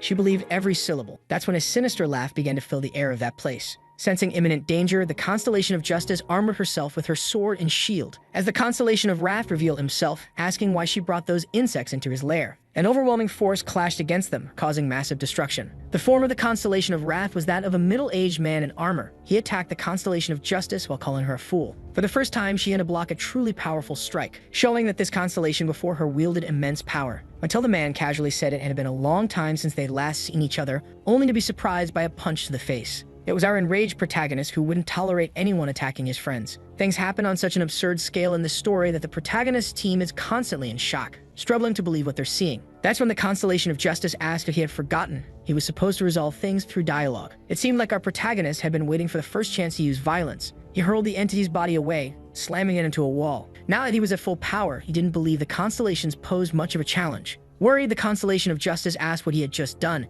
and our protagonist believed he was saving the woman. He revealed that Karuna cannot control his impulses. He tends to use violence to resolve everything. In the beginning, the dimension assigned to him was a marvelous place, so beautiful it could make anyone sigh at its landscapes. But that man was completely incapable of controlling himself. Having discovered that planet so late in life, he began to grow furious, manifesting his wrath in that once beautiful place. And the planet that was once an oasis would be lucky to survive such fury. After destroying everything, the man grew even angrier, knowing this was always how he behaved. Now understanding what he suffers from, our protagonist said he was just a stupid man. And the Constellation of Wrath grew even more furious, because an insect had dared touch his face. The power coming from his hands was so intense it melted the stones on the ground. That's when the Constellation of Justice realized they were in serious trouble. The dimension of fire was integrated into that man. If his fury exploded, the volcano they were standing in would explode as well. And the lava of that place was made of an extremely dangerous material. Our protagonist realized this could be deadly. Fully determined, he intended to calm the man down using an ability capable of reaching absolute zero, causing the entire body of the constellation to be enveloped in ice.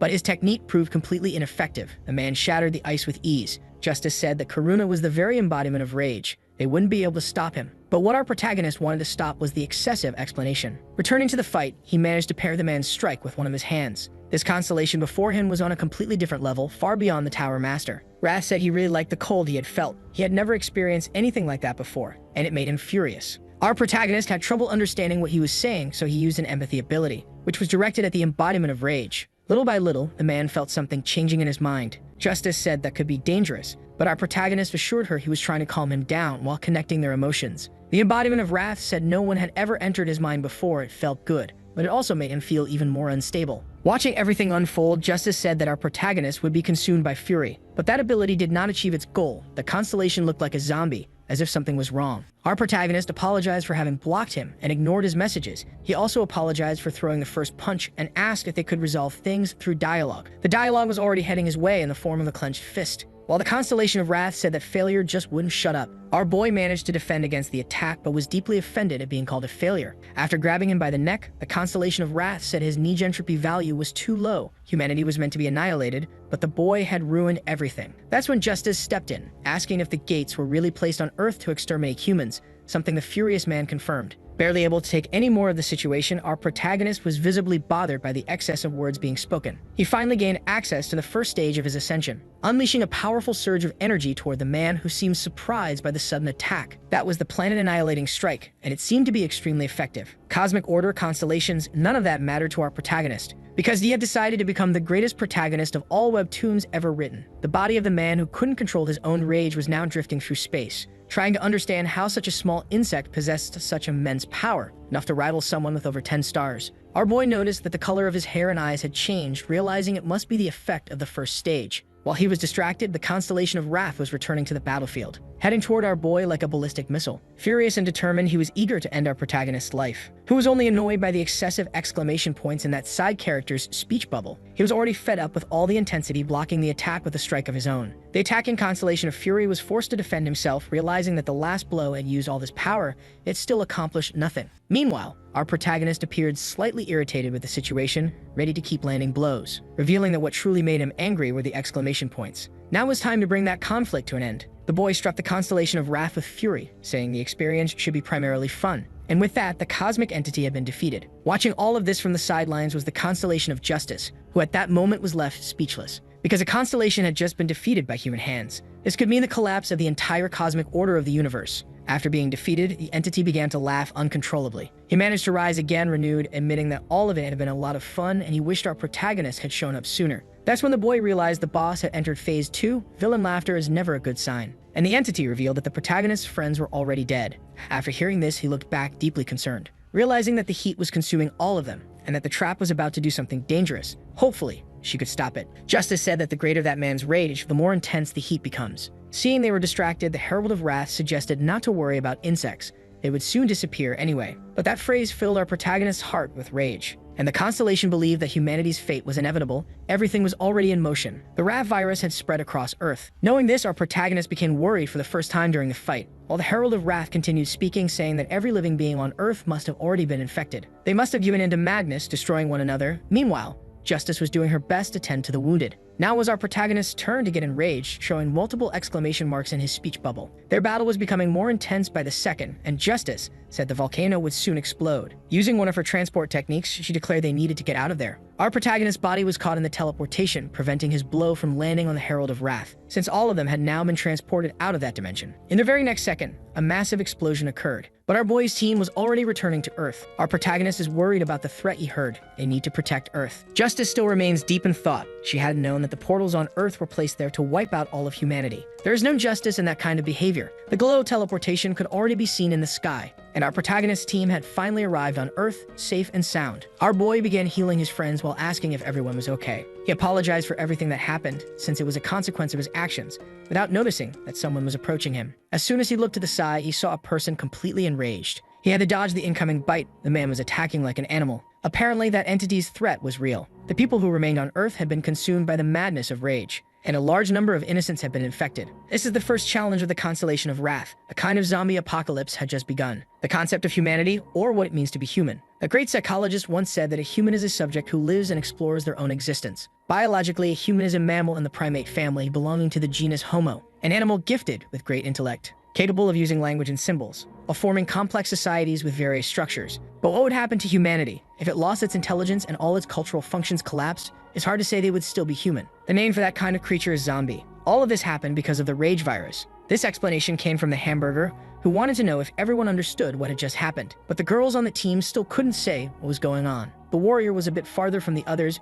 being targeted by several infected people. Our protagonist appeared to save her. He would not allow one of his companions to be overtaken by that virus. Using electricity as his chosen weapon, our protagonist struck all the creatures, causing their bodies infected by the virus to experience another kind of pain. After defeating those first infected people, our boy realized that the sensation of doing something like that felt really good. Looking back with full heroic flair, he asked if the girl was okay. But the warrior had tears in her eyes. She asked our protagonist if everyone was just a joke to him. As she approached him angrily, the boy began saying that she was starting to complain again, only to immediately receive a well-deserved slap across the face. He didn't understand what was going on, while his teammate asked once again if he was going insane. Since everything started happening, they had all nearly died multiple times because of our protagonist. In response, he said he had saved each of them every single time, but the girl, still furious, said they never should have been involved at all. While she was being burned by that suffocating heat, she screamed non-stop that she didn't want to die, not without seeing her parents one last time. She said our protagonist didn't know how terrifying that was and she didn't want to go through it again. All because of this stupid idea of fun, she just wanted the boy to go screw himself. Because in the end, they were all just tools for him to show off his abilities, and he does everything alone anyway. She asked if our protagonist even knew the meaning of the word companion. All he's done so far is beat people up, and she completely disagrees with that idea of fun.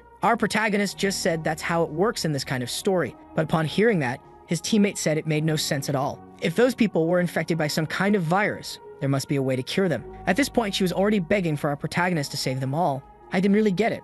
I thought she was furious about the adventures, but in the end, she wanted to save the zombies. Continuing on, our protagonist seemed like he had something to say. He didn't believe his teammate thought he had killed those people. About that, he could guarantee there was a misunderstanding. All he did was paralyze them with electricity. They were all still alive, and as she herself said, there must be a cure. He also doesn't like main characters who destroy everything in their path, who get criticized for always doing the same thing. Every time he brings that up, his team just stares at him blankly, understandably, since they don't know how to break the fourth wall. The boy asked her not to worry, saying he wouldn't go that far in his actions, until she warned him about an infected approaching. When our boy noticed the presence, his shoulder had already been bitten. His teammate screamed in terror, while our protagonist shouted in pain, unable to understand what was happening. One of his abilities activated in emergency mode, launching several restraints at the infected, like a web. That's how he was neutralized, and our boy realized that had been risky. Since he'd been bitten, the warrior grew worried, thinking he might be infected, but our protagonist said it was nothing. One of his many abilities is called Splendid Healing, a good reason not to be concerned. But contrary to what he expected,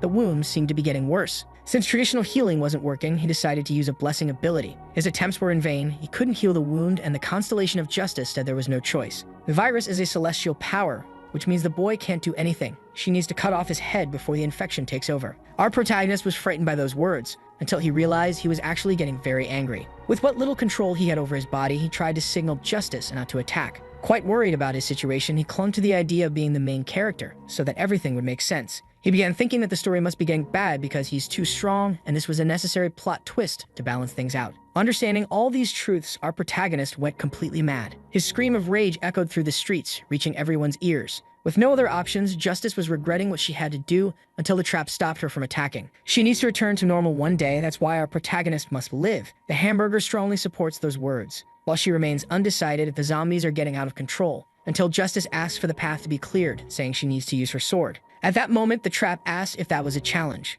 Then the warrior, very reasonably, said there was no time for this. They needed to get to a safe place before things got worse. The human hamburger didn't know how to get through the people, but the warrior said it would be fine, asking if the Constellation of Justice could take him somewhere else, since it's possible that a safe place still exists. People throughout the region were infected, but the school in that city appeared to be abandoned. They decided to take our protagonist there. The trap asked for space, realizing that our protagonist seemed to be in a state of demonic delirium. She might be able to treat it with her acupuncture, and she immediately started jabbing needles into the boy's body, which caused him to vomit a massive amount of blood, somewhat unexpectedly. The human sandwich said that on top of everything else, it was ineffective. Justice said celestial powers can't be subdued that easily, until our protagonist said he felt great. The pressure in his head had vanished. Justice was left speechless by all of it, while the trap started bragging. He returned to his senses for only a short while, soon feeling himself growing furious again. And one of the things that irritates our protagonist is that the main character is tied up and unable to use his own abilities. He immediately closed his eyes to think, trying to find a way to understand the author's intentions, until he reached an epiphany. He'd found the solution. He told everyone he understood he knows how to overcome the challenge of this chapter. He's certain that in the next one, he's going to die. For anyone interested, we're starting chapter 11 now. Let's see if the boy dies. Somewhere else in the city, people were fighting off the infected. The girl was desperate. It was her group that promised to stay together, and one of them now had to stay behind. And the guy revealed he had been infected earlier, which is why he was making this sacrifice. Apologizing for his recklessness, he wished them all well. The boat left the port, leaving the girl even more heartbroken. All of this was being watched on a phone screen. It was a series in that episode that just ended. Our protagonist was the one watching it. He found the character's sacrifice very obvious, but still emotional. He decided he would give it the highest rating possible, making sure to leave a positive comment, just as anyone watching this video should. This kind of altruism isn't taught in schools. Stories that include the author's personal philosophy are far better than traditional education. The boy kept eating his instant noodles, reflecting on those words. Now he returned to his imprisoned state, saying that before transforming, he would sacrifice himself for everyone. The warrior didn't understand, and Justice didn't grasp the concept of sacrifice. The protagonist insisted that this is the destiny of the main character, and the dagger assassin didn't seem to understand his stance either. She wanted to know what exactly he'd be sacrificing for, since all of them were super powerful and could handle things on their own. Caught off guard, he didn't know what to say either, and the warrior quickly realized he was about to start stalling again. She told him they weren't useless people and could overcome this without his help. That's when our boy realized this wasn't a self-sacrifice and growth arc after all, especially because his group is so powerful that the infected are afraid of all of them. Since all of humanity had been infected, there was also no thrill in finding other survivors. They also agreed that they shouldn't kill any of those people. Taking all of that into account, he needed to understand the chapter's premise before losing control again, until a dreadful sound was heard. It was just the dagger assassin's stomach, and the trap commented that the girl was just hungry, since no one had eaten that day. The warrior took the opportunity to say she was also starving, even if the situation was so complicated. That's when everyone's attention turned to the hamburger lying on the table. Desperate, he tried to beg them not to do this to him. The trap said emergency food should sacrifice itself for the greater good, something he didn't want to do at all. Trying to find a way to survive, the human hamburger asked everyone to follow him. Just outside that room, the trap realized he was right. Several hamburger packages were scattered across the floor, enough for everyone to eat. That had happened earlier. It was our protagonist doing, and the warrior wanted to know how to eat them. She was taught how to open the packaging, but was very surprised to see so much food in that hallway. The dagger assassin was a bit concerned. She asked the human hamburger if she could eat his friends, which deeply offended him, since he was in fact a person. Ignoring the threat devastating the earth, they decided to stop and have a meal. The dagger assassin came from another world, and the trap was stuck in the perspective of rural China. It was their first time eating a sandwich, a blend of so many flavors that they were completely enchanted. While the others ate, Justice was asking our protagonist how he was feeling, and the boy thanked her for restraining him in that chair. She said it wasn't necessary and regretted taking him to that other dimension, because now he would suffer from wrath until the day he died. Feeling great agony in his body, the boy asked what he should do in that situation. That's when Justice said she wouldn't let him remain like that. What humans are suffering because of the constellations isn't fair, and she wants to do things the right way. Knowing her motivation, our boy felt a little more encouraged. Justice asked him to endure a bit longer. There must be a way to resolve this, and they have reliable companions for it. The girls had just entered the room very happy after eating, with clearly improved moods. Our protagonist and Justice were slightly lost in that situation, which ended up making our boy even more furious. Seeing his friends satisfied made him irritated. He lost control again, and Justice had to struggle to keep him restrained in the chair. But it seemed that what she was doing was useless.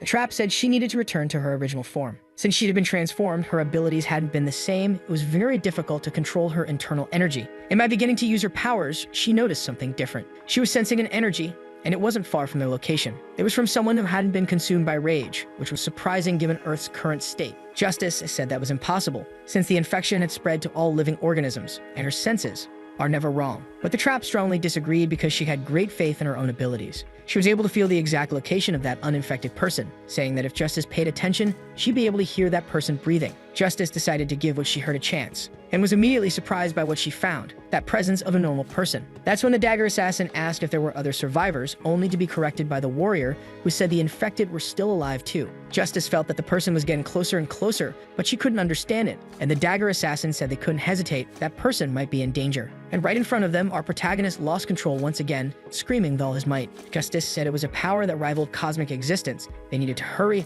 or the deviant would spiral out of control and destroy the Earth. She would stay behind to keep him restrained in the chair. The rest of the team would have to handle this on their own. After jumping out the window, the trap was heading toward this person while carrying the mascot in her arms. The dagger assassin and the warrior stayed behind, still a little concerned. The warrior wasn't sure if it was okay to go alone like that without any sort of plan. But to her surprise, the trap had many abilities, managing to walk through the air as if she were flying. The human hamburger didn't understand why he was being carried, and the trap said she brought him along because he understood this world very well and was easy to carry. Those words touched the hamburger's heart, making him feel needed for the first time. The trap descended to the ground as they were getting close to their destination. She could feel the peaceful energy of a person in that building, which surprised the hamburger. But while they stood there, infected were approaching them. What worried the hamburger was whether that peaceful person would open the door. After all, the world had changed. Before he could share more of his concerns, the trap passed through the infected as if they were nothing, forcing her way into the apartment by smashing the window. Now both of them were inside. The hamburger didn't know that entering like that was even a valid option. The apartment seemed empty, and the hamburger wasn't sure if someone was actually living there.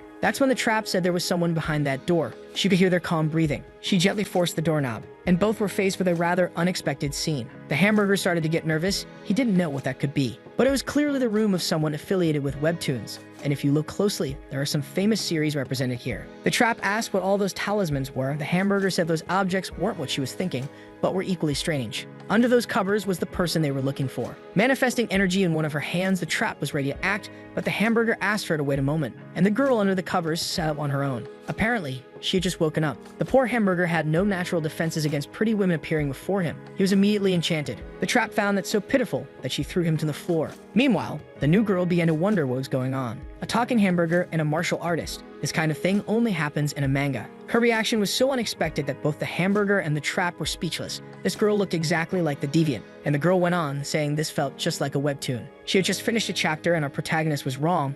He was still alive. Completely disappointed, the trap asked the hamburger if everyone in this country behaved this way. The girl believed she was dreaming, seeing that woman in front of her and the talking hamburger. Introducing herself, she said her name was Linera. The hamburger realized she was a student at the school, which surprised the girl. The trap asked if they knew each other, and the hamburger said the girl was quite famous. She even had her own nickname at school. He began to recall the days when everything was still normal. Nera was a student who used to sleep during class. The class rep had been assigned to deliver test papers, and couldn't believe what she was seeing. She had never seen Nera awake during a lesson, and she still scored top marks in everything. The #1 sleepyhead student, that's Nera. The hamburger was very upset. He couldn't believe she had slept through everything, even skipping school. That's when Nera said she really loved sleeping. Besides, it was a holiday that day, which made everything make sense to the hamburger. That's why the school had been empty. The one who was now flustered was the trap. Gates of hell had opened in the world, monsters emerged, and the girl had stayed asleep the entire time. After hearing all of that, Nera was even more impressed. It really did sound like a story, which made her seem even stranger to everyone. The trap didn't waste any time and picked her up, saying it was time to go. Nera was uncomfortable with that, but then accepted that it must all be a dream. Since the trap hadn't yet noticed how much she resembled the deviant, she felt confident that Nera might be useful. They sped out through the window, heading back to the school. On the way, Nera kept calling for help, clearly frightened, while the group was being watched by a mysterious figure, who found everything quite interesting. Looking through the window, the warrior realized the trap had already returned. As soon as she entered the school again, she said she had recovered the uninfected person and explained the situation to her along the way. Nera said her heart was racing, until she realized that everyone in that room was incredibly beautiful. The warrior is also a student at that school, and she quickly recognized the sleepy student. And the dagger assassin revealed that the depraved one's condition is getting much worse. Justice is still able to restrain him, but if the infection continues like this, their only option will be to sacrifice him. Nera felt a bit intimidated upon hearing them call that boy the depraved one. The sandwich asked if she knew him. Nera said yes, but that he might not remember. They were childhood friends, and it was the depraved one who introduced her to comic books. The girl still believes this is all just a dream, but it's a trap. She's wrong. The warrior didn't expect the depraved one and the sleepy student to be friends, and Justice asked why she wasn't affected by the virus. Nera quickly assumed this must be Justice, and that she had heard a lot about her on the way there. The hamburger was impressed by her mental agility, and the girl seems to have noticed other things too, assuming she's the owner of this dream while everyone keeps telling her that this is not a dream. The warrior assumed she was confused, but Nera said she's now sure it's a dream because her crush had appeared in it. A dream made just so the two of them could live it together. The male protagonist is out of control, and when no one knows what to do, the female protagonist shows up, and honestly, it's hard to disagree with her. The warrior struggled to believe that the depraved one had an admirer, but became worried when she saw Nera hugging our protagonist. She asked her to stop immediately, but Nera ignored her, now embracing the depraved one. Nera tried to tell him that everything was okay. He asked her to remember him. Justice called her a fool, saying this was dangerous and that she didn't know what she was doing since it wouldn't work. Ignoring their warnings, Nera pressed her fingers against her own eyes. She only did that to make her eyes tear up to be more convincing. The warrior saw that and is now certain the girl is just as crazy as the depraved one. Meanwhile, the tears rolled down her face, and one of those tears fell toward the protagonist, dripping onto his forehead like a raindrop, causing a completely inexplicable reaction in him. To Justice's surprise, who thought this could be impossible, it seems Nera's intervention is working. The trap can't make sense of what she's seeing now with her own eyes, while the hamburger feels like he's seen this before. Justice is certain this is absolutely unbelievable, and our protagonist, who is out of control, now seems to have finally calmed down. His eyes began to open as if awakening from a deep sleep. Now he was completely freed from the rage he had been feeling. Nera told everyone this is the right way to bring the male protagonist of any story back to sanity, a sincere hug and the tears of an old friendship. The depraved one looked at her, trying to understand what had just happened, which left Nera embarrassed. She's now so shy she can barely speak. Our boy knows she's the sleepy student but doesn't understand why she's wearing pajamas. Only now does she realize she wasn't dressed appropriately, and because of her change in behavior, the dagger assassin got confused. More precisely, she seems jealous. Justice approached the depraved one, saying that girl was the one who cured him, and very curious, he asked how that happened, wanting to understand how a random girl was able to cure him without any kind of cosmic power. He only remembers the part about the teeters and the childhood friendship. Besides that, for it to work, Nara would have to like him and be in the role of the female protagonist. Stating that he's already drawing those weird conclusions, his team realized he was back to normal. In any case, the depraved one is very grateful for everything they did for him. Assuming Nara might be cold, he placed clothes over her. The girl still believes this is all a dream. Even so, she can't look him in the eyes, until she received an invitation from the depraved one to join his team as well, because they were in need of a smart addition to the team, and the depraved one has a feeling she'll be very useful. The one who's truly worried is Justice, because that girl was able to neutralize the power of a constellation. She might be much more dangerous than the depraved one. Now they can return to the main focus. Nara said this dream is far too detailed. She believes she must have watched too many movies before falling asleep. The warrior says once again that everything is real and the fate of the world is at risk. Finally, it seems Nara understood everything. Our boy wants to return to that constellation's dimension, but Justice warned that going back without a plan might lead to the same outcome. The depraved one doesn't know what to do. They haven't yet faced an opponent they couldn't defeat. That's when Nara asked them to explain the situation to her, as she doesn't know what's going on. This seemed to give our protagonist an idea, since that girl is very intelligent. He said he would explain everything to her, hoping Nara might be able to suggest a strategy. A few minutes passed during the explanation. Once she was aware of everything, the group returned to that constellation's dimension. The enraged man seemed to be waiting for all of them, saying he was impressed they had the courage to return there, noticing that the number of people had increased. Our protagonist said that thanks to that entity, he had already had his fill of frustration in life. He was done with it. His confidence seemed to make the entity even more furious. Succumbing to his own rage, the constellation charged our protagonist in fury, ready to strike him. The blow was just about to land on our boy's face, but he didn't move, showing a subtle smile as it all happened. A powerful shockwave spread across the entire dimension. The trap had to create a protective barrier to shield her companions, and for the first time since they met, the entity's eyes appeared intrigued. His blow had struck a powerful shield. He hadn't been able to touch the depraved one. All of that had been done by Justice, who was actively protecting the boy. That's when the depraved one said that attention would spike once again, leaving the constellation of Wrath deeply enraged. Aware of Justice's intervention, the Herald of Wrath asked what she was doing, trying to take down an auxiliary constellation with these insects. Justice said that's not what's happening. She came there to protect him. But in that constellation's mind, none of this made sense, which only made him even angrier, unleashing more attacks toward our protagonist. With Justice's protection, the depraved one believed he might actually stand a chance of defeating that constellation, who seemed to enjoy the challenge that had presented itself. Before attacking this time, he began accumulating his power, which was gathering in the pendant around his neck. Our protagonist realized that was the trigger for his second phase. This had happened before, and last time the depraved one got thoroughly beaten. The Herald of Wrath wanted to know if the boy truly believed he could match the power of a constellation, because he should have been preparing to match the power of Wrath itself, not just of a constellation. After that generic speech, he struck with much greater force, forcing our boy to actually defend himself. The dimension they were in was ravaged by Wrath, and the force of that strike echoed through space, throwing the depraved one's body beyond the atmosphere. Not even Justice's defense could stop it. Looking back, she was able to see the path of destruction left by the blow. She hadn't known the Herald of Wrath was that powerful, capable of destroying her barrier. The man revealed he hadn't gotten stronger, and asked the insects before him if they believed he had been holding back his rage this whole time. Living an entire life that kept him from enjoying many things, he ended up ruining or breaking everything. And there was one thing that angered him more than anything else. He hated his own rage, and it was his responsibility to try to control all that emotion. That's why he had been storing the wrath he felt in that artifact, dependent around his neck, for countless eras. And now it was time to release all that accumulated fury. His body was enveloped by immense power. The constellation was truly under threat now. The protagonist group watched with concern, but if you look closely, the trap seems to be enjoying it. Several beasts forged from the magma of that planet began to materialize. The Herald of Wrath was finally ready to unleash everything he had, ordering the newly formed creatures to end the lives of those insects. Far from there, our boy believed in the potential of his companions,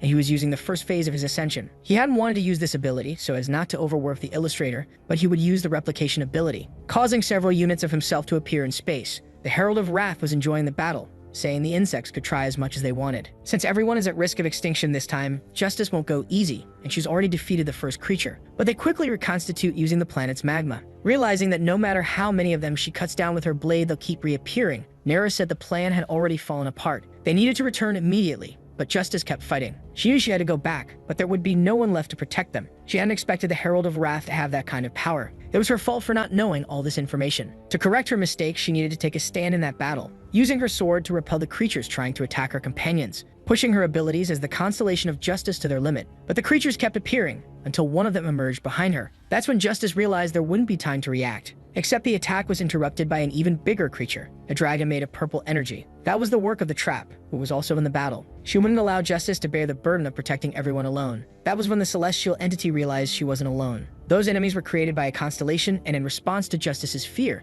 the dagger assassin said they could fight too. Each of them had received a portion of the depraved one's power. They had a chance. Justice was impressed that these life forms had such a strong will to keep living, acknowledging that the Herald of Wrath was wrong. Humanity is not what they thought it was. It is in fact one of the noblest forms of life to exist, and Justice granted her protection to those people. Our protagonist, on the other hand, continued being used as a punching bag. The Herald of Wrath said he wouldn't be able to hide for much longer. He exploded all the replicas with a solar blast. Even though the main body was far away, the depraved one realized just how dangerous that was, until he was finally reached by the Herald of Wrath, who wondered why the protagonist hadn't attacked him, struggling to speak as his throat was being crushed. Our boy revealed that he has no intention of fighting him. These words left the constellation completely confused. The depraved one said constellations can't die, so fighting is pointless. That's why he's going to make this constellation his companion too. Moments earlier, they had been planning a strategy against that constellation. After hearing everything, Justice realized it made a lot of sense. Nara agreed that it was a very good plan and wanted to hear what the others thought. Trap said they'd be facing a cosmic entity, and the Hamburger replied that Justice was one too. Only the depraved one's opinion was left. He didn't agree with the strategy. The warrior asked why he disagreed, and the boy began to explain. But turning that person into their companion would just make everything even weirder. They're already not used to the characters who've joined the group. Adding another one would only make things more chaotic. And readers are expecting a battle that will burn through the entire illustration budget. But whenever he brings up that kind of thing, it just gets weirder. After thinking it over, Trap also disagreed with the plan, since the enemy is a cruel monster that wants to wipe out humanity. She would only feel satisfied after taking him down with her own hands, but someone said that won't happen. Justice said that humans could never destroy a constellation. The dagger assassin suggested that Justice fight in their place, but she said that battles between constellations are forbidden. However, if the plan is to make him an ally, she promised to lend her strength. Our protagonist still opposes the idea, and Nara said that if he has a better idea, he should share it. The boy gathered all his brain power to try and come up with a plan, recognizing that maybe there's no other choice. Now he wants to know everything Justice knows about the Herald of Wrath. Returning to the present moment, our protagonist said he would make him an ally. Before he could continue with his plan, he was struck once more by the man's hand. But the boy used a mirage skill, dodging it. He said he knows that the Herald of Wrath is invited by all the other constellations. And the man began to recall things he'd heard, that he was the brightest star of all, and that very soon he could have become a constellation. The only problem was his innate nature. Because he angered easily, he ended up being pushed away from others. That kind of thing only made him more upset. The King of Constellations said he admired the boy's consistency, naming him the Constellation of Wrath, hoping he could fulfill his purpose in the natural order of things. It was the first time he ever felt recognized for something. Feeling something good for the first time in his life only made him even angrier. Our protagonist said that ever since then, he must have been working as a constellation in silence. Furious, the Herald of Wrath didn't like being understood by an insect. The depraved one healed his wounds while the constellation was venting his accumulated fury, asking what he thought about having an ally who doesn't break and who doesn't fall to pieces. That proposal genuinely shook the constellation, but the depraved one was hoping his strategy was working, because he was already at his limit. It was the first time the Constellation of Wrath had ever heard words like those, and now he would see if that insect could truly avoid falling to pieces. While being held in the constellation's hands, the depraved one realized the situation was extremely dangerous. He was definitely going to die if something went wrong. That was when our boy realized he had actually thought he might die, and a massive explosion occurred, like stars colliding in space. Below them, the protagonist's team continued fighting the creatures. The dagger assassin was already exhausted, and she seemed to notice something. They all looked up, witnessing with their own eyes the explosion caused by the Constellation of Wrath. It had been a long time since the Herald of Wrath had released so much fury all at once, and it truly gave him a refreshing sensation. The depraved one said there was no need to thank him for what he had done. The Constellation of Wrath was astonished to hear that the boy was still alive. It was hard to understand how he had survived that explosion, and our boy realized it was the plot armor, worn by the protagonist himself. Then he told the Constellation that he was perfectly fine, and that deep in his heart, he knew he was a good person. The Constellation said the boy spoke as if he could truly understand, and the boy asked if he really spread the virus with the purpose of exterminating humanity. But after seeing everything with his own eyes, he saw that people were just upset. They weren't hurting each other, until those who weren't infected were attacked too, and the depraved one became infected. That was when he finally understood everything that was happening. And the source of the virus was the despair the Constellation felt from wanting to find someone who could understand his frustration. He had been doing this alone for so long, and now all of humanity knew what he had gone through. The depraved one acknowledged it must have been a very difficult time. He had blamed himself on other occasions because of his personality traits. He wanted to better understand why he was that way. It would be very hard to have a normal life. He felt like he needed to change, but that wasn't an easy task, until he realized it wasn't worth wasting time with that kind of thinking alone. Recognizing in himself empathy, and that he had already gone through many hardships in life, now the constellation could have friends who would acknowledge the work he had done so far. That's why he wanted them to be companions. After being hit with the power of that speech, the constellation of wrath was left speechless. He never thought he would feel this way in his life. That made him feel very angry, and he prepared to strike immediately. The depraved one closed his eyes, ready to receive it. He was struck hard by the Herald of Wrath, who said he didn't need that kind of thing. Releasing the rage he felt, he began to strike the boy's body over and over, determined to crush that insect, sending him falling to the ground like a meteor. Justice was extremely worried about the depraved one's condition, since behind him was a furious constellation, who hadn't liked the way he had been made to feel. While Justice pleaded for him to stop, the dagger assassin was also worried, until the constellation finally realized something. He wasn't able to stay angry about the situation. Nero went to the depraved one to treat his wounds, while he said this was a very classic scene. Justice asked the constellation to look around. He did as she asked. His eyes were immediately surprised by everything in that scene. The planet that had once been ruled by fire had become a place of peace. He never imagined that place could ever be cold, and the depraved one wanted to know his answer, whether the constellation would join them on this journey. The man had to look up at the sky once more, admiring the beauty of that place, until he finally decided to accept the invitation. Approaching him, the depraved one said this was the right choice, but he didn't know what the future would hold for them. That's why he was counting on his help. But as soon as he touched the body of that constellation, he felt something very cold, and the man saying he might not be able to join them. Justice realized what was happening and couldn't believe it was even possible. Constellations cease to exist when they lose the reason for their existence. Now that he has no target for his rage, he's disappearing. Before that happened, he wanted the depraved one to receive that necklace. It was his artifact, the Amulet of Wrath, which had stored that emotion for many eras. The constellation believed it would be useful for the journey ahead, but the depraved one insisted that he come with them. His body was slowly fading, and the constellation apologized for having called his companion an insect. He had finally formed an unbreakable bond with someone, only to vanish shortly after. That made him very angry. Then the constellation disappeared, leaving all of them alone in that dimension. That's when the blade of Justice approached the depraved one's neck. He dodged it without understanding what was happening, while Justice said she could not allow him to live. The disappearance of a constellation is an omen of the collapse of the order of the universe. The boy is a massive threat. Trap and Nera tried to stop it, begging Justice to wait, but the woman already had her sword ready, apologizing for what she was about to do. The depraved one realized things could get complicated. That's when a mysterious person appeared in that place, holding Justice's sword with just one finger. Justice knew who this person was. It was the constellation of Fun, who had now joined them. Our protagonist was surprised by this appearance, which seemed extremely cartoonish. Justice began to ask what he was doing there, and the constellation of Fun asked everyone to calm down and listen to what he had to say. He couldn't believe the depraved one actually tried to make Wrath his ally. He congratulated him for obtaining that artifact. But something more important was underway, a royal decree from the king of all constellations, and it was best that these people knew what it contained. They should prepare for that person's divine ceremony. Justice seemed very surprised by the news, and the warrior, like us, had no idea what this divine ceremony could be. In short, said the constellation of Fun,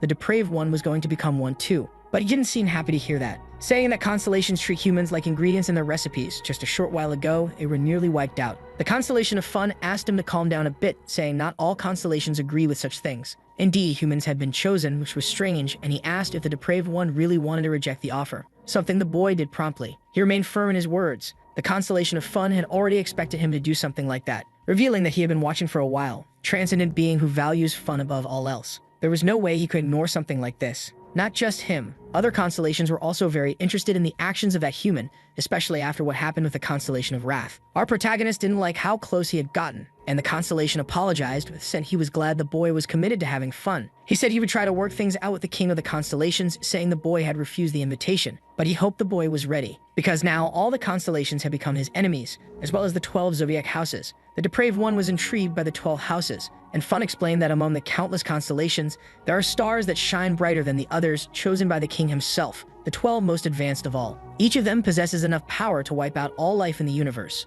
And now the depraved one had made enemies of 12 of them. Just imagining that situation was terrifying. But Fun noticed that one of the 12 zodiac houses might have to be excluded, because Justice seemed to have chosen to take his side. That's when the depraved one asked if Justice was one of the 12 houses, and she confirmed her identity. Before receiving the title of Justice, she was known as the House of Libra, the 7th house of the zodiac, revealing the mark on her face. The boy had no idea he had been walking beside someone so incredible, and asked if all zodiac members had that kind of mark. Fun confirmed that yes, they all do. But they changed depending on the house, and turning to Justice, Fun said she might lose her position. The woman revealed that it didn't matter, as she valued the maintenance of the universe's order and would willingly give her position to someone worthy. Fun realized he couldn't even make jokes in that place, everything was taken too seriously. And the depraved one wanted to know if he still had something to say, so the constellation began to think. He said they were very similar. They both loved to have fun, and he wanted to be entertained now, because he would have done the same for a boy. But someone else had gotten excited in that situation and was overflowing with power, eager for a worthy opponent. Trap launched an attack determined to eradicate that constellation. Fun said the words used against him were very harsh,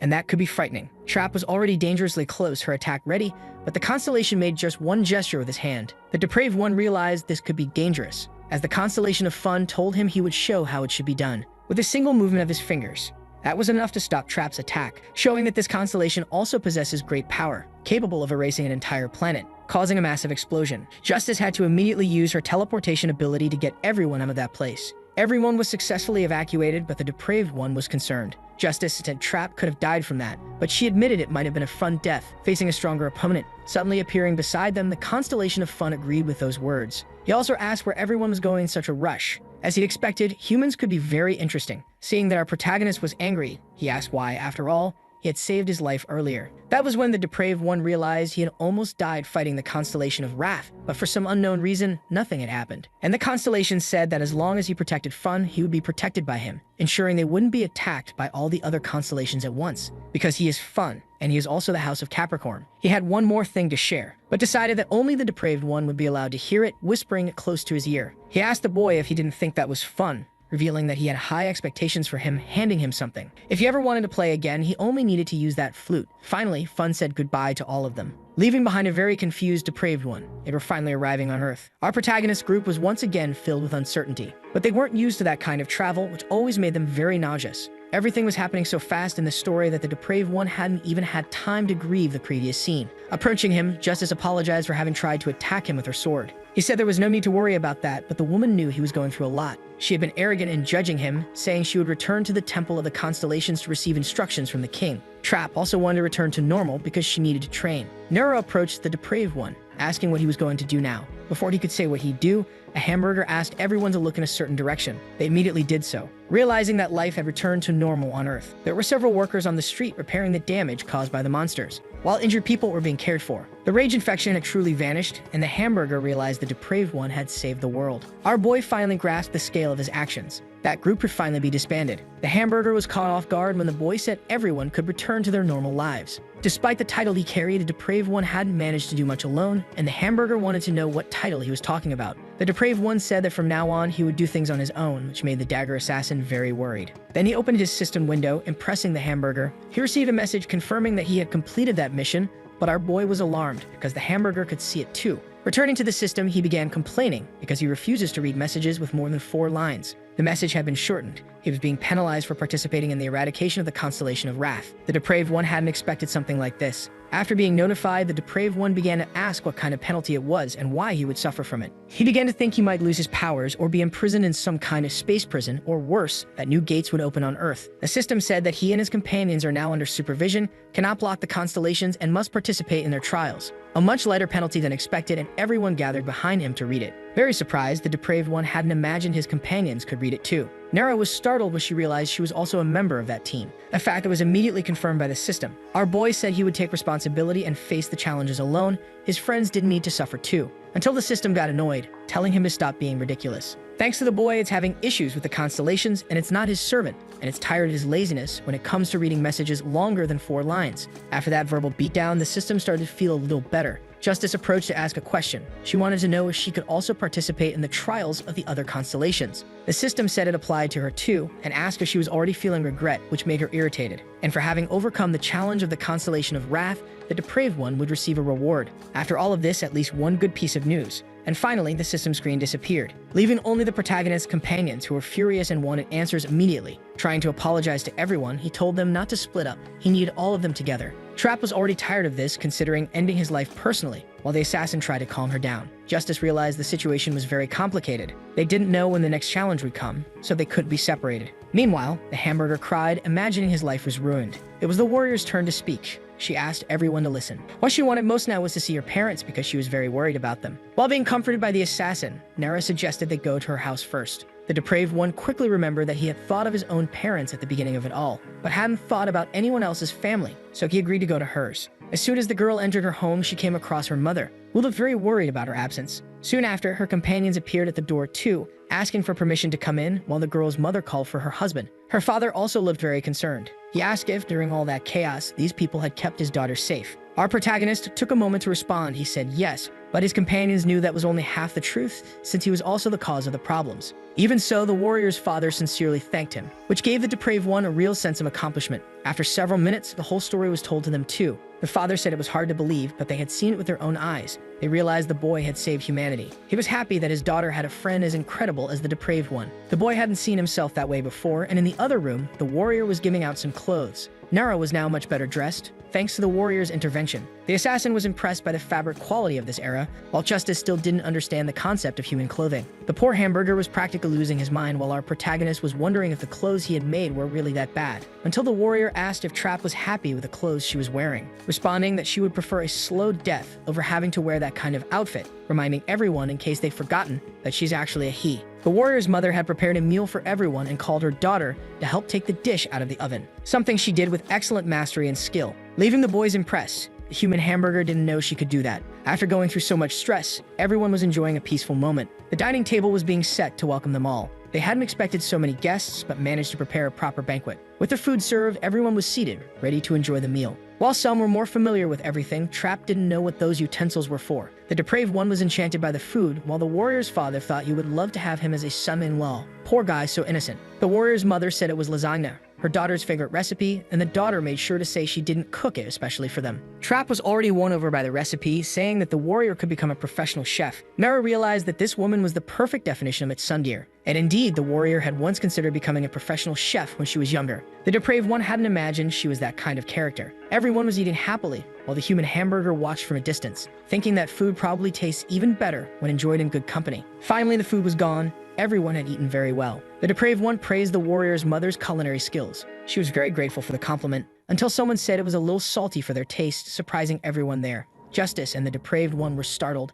They hadn't noticed that person's presence. That woman was the constellation of cuisine, and despite the criticism, she liked what she had tasted. The depraved one asked why she appeared in that place, and she said the answer was obvious. She came to show him the spicy flavor of trials. Thinking a fight might break out there, the depraved one told his future father-in-law to hide, but that constellation said she wasn't primitive like the others. She was always curious about new flavors and already had a challenge for the protagonist's team. They would have to cook something delicious, capable of satisfying her. The ingredients would need to be found and cooked by them. The depraved one wondered why he should do what she said, and the constellation replied that everyone there should consider themselves very lucky. If it hadn't been for the suggestion of the constellation of fun, humanity would have already been wiped out. Knowing this, the depraved one began to suspect that the constellation of fun might be plotting something, while the constellation of cuisine said that if they failed, the end would be inevitable. They would have 1 week to prepare, and once ready, they should summon her through the system. And just as she appeared there, she vanished. The warrior's mother was very confused. She didn't know what had just happened, and her daughter realized they would have to cook something for aliens. If they failed, humanity would be doomed. The depraved one started to worry. He didn't know how to cook well, and had no idea how to use his powers in that situation. That's when he began thinking about his companions. He told the warrior's parents they would be heading out again, and the man realized they were going to save the world once more. Very excited, he said he was counting on the depraved one to secure his daughter's future, which left her shocked to hear such words. Once outside, they gathered to discuss the plan. The depraved one asked if they remembered the first time when he summoned the assassin. The warrior still remembered that event vaguely. Back then, he summoned someone who could adapt to their dimension's conditions, and now he would do something different. Seeing that his ability was already in progress, the warrior wondered what he was really planning to do, and the depraved one confirmed they were going to the dimension with the most delicious ingredients across all time and space, transporting them to a place that matched the conditions set by his skill. The depraved one stood on a grassy field, gazing toward the aligned horizon. Trap asked him where they had been sent this time, and the little hamburger realized that this could be a bit dangerous. The protagonist's team was now overshadowed by massive figures. Before them stood a very dangerous dragon. A new journey had begun. The menacing creature began roaring at the group, who remained united nonetheless. Nara was still the only one scared in these situations, while the others were already used to monsters. The threat from the creature was about to become real as it prepared to unleash flames, launching a devastating attack directly at the protagonist's team. The depraved one realized he'd always end up having to handle complex situations. With his protective barrier, he managed to block the creature's attack. Now it was time to return the favor. He struck the dragon with an attack from his fingers. The result was absolutely devastating. Because he hadn't controlled his strength, there was no dragon left to use. Trying to fix his mistake, he used his ability to reverse time. Back to the moment when the dragon was still alive. Considering the possibilities, the depraved one thought about taming the creature. Realizing what had happened, the dragon asked the protagonist to wait a moment and be reasonable. Transforming before their eyes, it assumed a human form. Its eyes were serious and deep, and it asked to be spared. The hamburger noticed that the man's expression didn't match the words he had just spoken. His name is Takasos, and he is already the 14th generation of protectors of this forest. Thus, he knows these people came from another world. As they seemed dangerous, he had to attack and apologize for it. The pervert wasn't expecting something so anticlimactic, and the dragon asked if, with all that power, he was supposed to be the hero. That narrative was immediately confirmed by the boy, imagining that anyone could see he was destined to be the hero. The dragon was surprised, wondering if he might be the child of the prophecy. It all happened 5,000 years ago, if he chooses to believe it. A story from within the realm of dragons. 5 days after the eclipse of the 2 moons, 7 strangers will appear through a pillar of light. But after counting them, the dragon realized there were only 6 people. He clearly ignored the hamburger, while the pervert assumed they would have to defeat some kind of demon king. This surprised the dragon, as those strangers seemed to know the content of the prophecy. Skipping that boring part, our boy asked the dragon to tell him what the most delicious food in this world was. Such an abrupt change of topic left the dragon unsure of how to respond. After a long explanation, they discovered that this continent is called Oceogunia, and it holds 4 great delicacies. A legendary flower that blooms once every 1,000 years, capable of increasing vitality and life expectancy by 10 years. There's also the lava sea urchin, which once sparked great wars in the past. Dragon eggs, considered the supreme ingredient by many. And finally, the meat of the paradise rabbit. These are the 4 great delicacies of this land. Knowing he was speaking to a dragon, the pervert asked if he could lay some eggs, and the man said that was very rude. Then the pervert suggested summoning all of them to that place at once. He immediately used his ability to make those items appear there, and the dragon tried to stop him. He asked him not to do it under any circumstances, and the pervert asked what the risk of doing so would be. He explained that the lava urchin lives beneath the demon king's castle under immense pressure. Bringing a creature like that here would cause an instant explosion. The pervert asked about the other ingredients, and the dragon said they weren't rare without reason. The flower won't bloom for another 30 years, the rabbits were already extinct, and he would never hand over the eggs of his own kind to those people. After that outburst, the pervert tried to calm the man down, saying he no longer understood why they wanted those ingredients, as he thought they were supposed to be heroes. The pervert said he would try to save the world in his own way, not expecting the dragon to understand, even though he appreciated the dragon's help, which left the dragon deep in thought. He had to sigh deeply to make sense of his own thoughts. If they truly are the people from the prophecy, it is his duty as a dragon to help them fulfill it. He asked them to try to obtain the millennial flower and the lava sea urchin. When they find the tree that holds these flowers, they might get help from the elves. As for the lava sea urchin, they'll need to look beneath the demon king's castle, and they will certainly encounter his army during the search. What with the strength they possess, that might be easy, so he suggested they try to find them first. Our protagonist decided to split his team in 2 to speed up the process. Nara, very intrigued, asked which team the protagonist would join. Creating a copy of himself, he confirmed he would be in both teams, a technique so impressive it left the dragon amazed. Now they are ready to carry out this task. Those heading to the tree are the pervert, the warrior, the assassin, Nara, and the dragon, while the Demon King Castle team includes the pervert, the human hamburger, trap, and justice. While heading toward the elf forest, the pervert asked why the dragon wasn't at the Demon King's castle. Revealing that this enemy is truly terrifying, our protagonist noticed that the man had no facial expressions. They finally arrive at their destination, the city of the elves, which guards the world tree. This place is called Sylvan Heel. Nara is impressed by the city, which is very beautiful, while the pervert is imagining that this is the famous tree inspired by Norse mythology. As soon as he finished speaking, he noticed several arrows flying toward him. He managed to block all of them easily, but his companions were frightened. An elf said that humans are full of tricks, and that it was brave of them to come to that place, stating that they wouldn't make it out alive. The dragon tried to ask Belder to stop, while the pervert noticed that the village operated under a kind of neighborhood watch. That's when the elf realized he was speaking to the guardian dragon of the forest,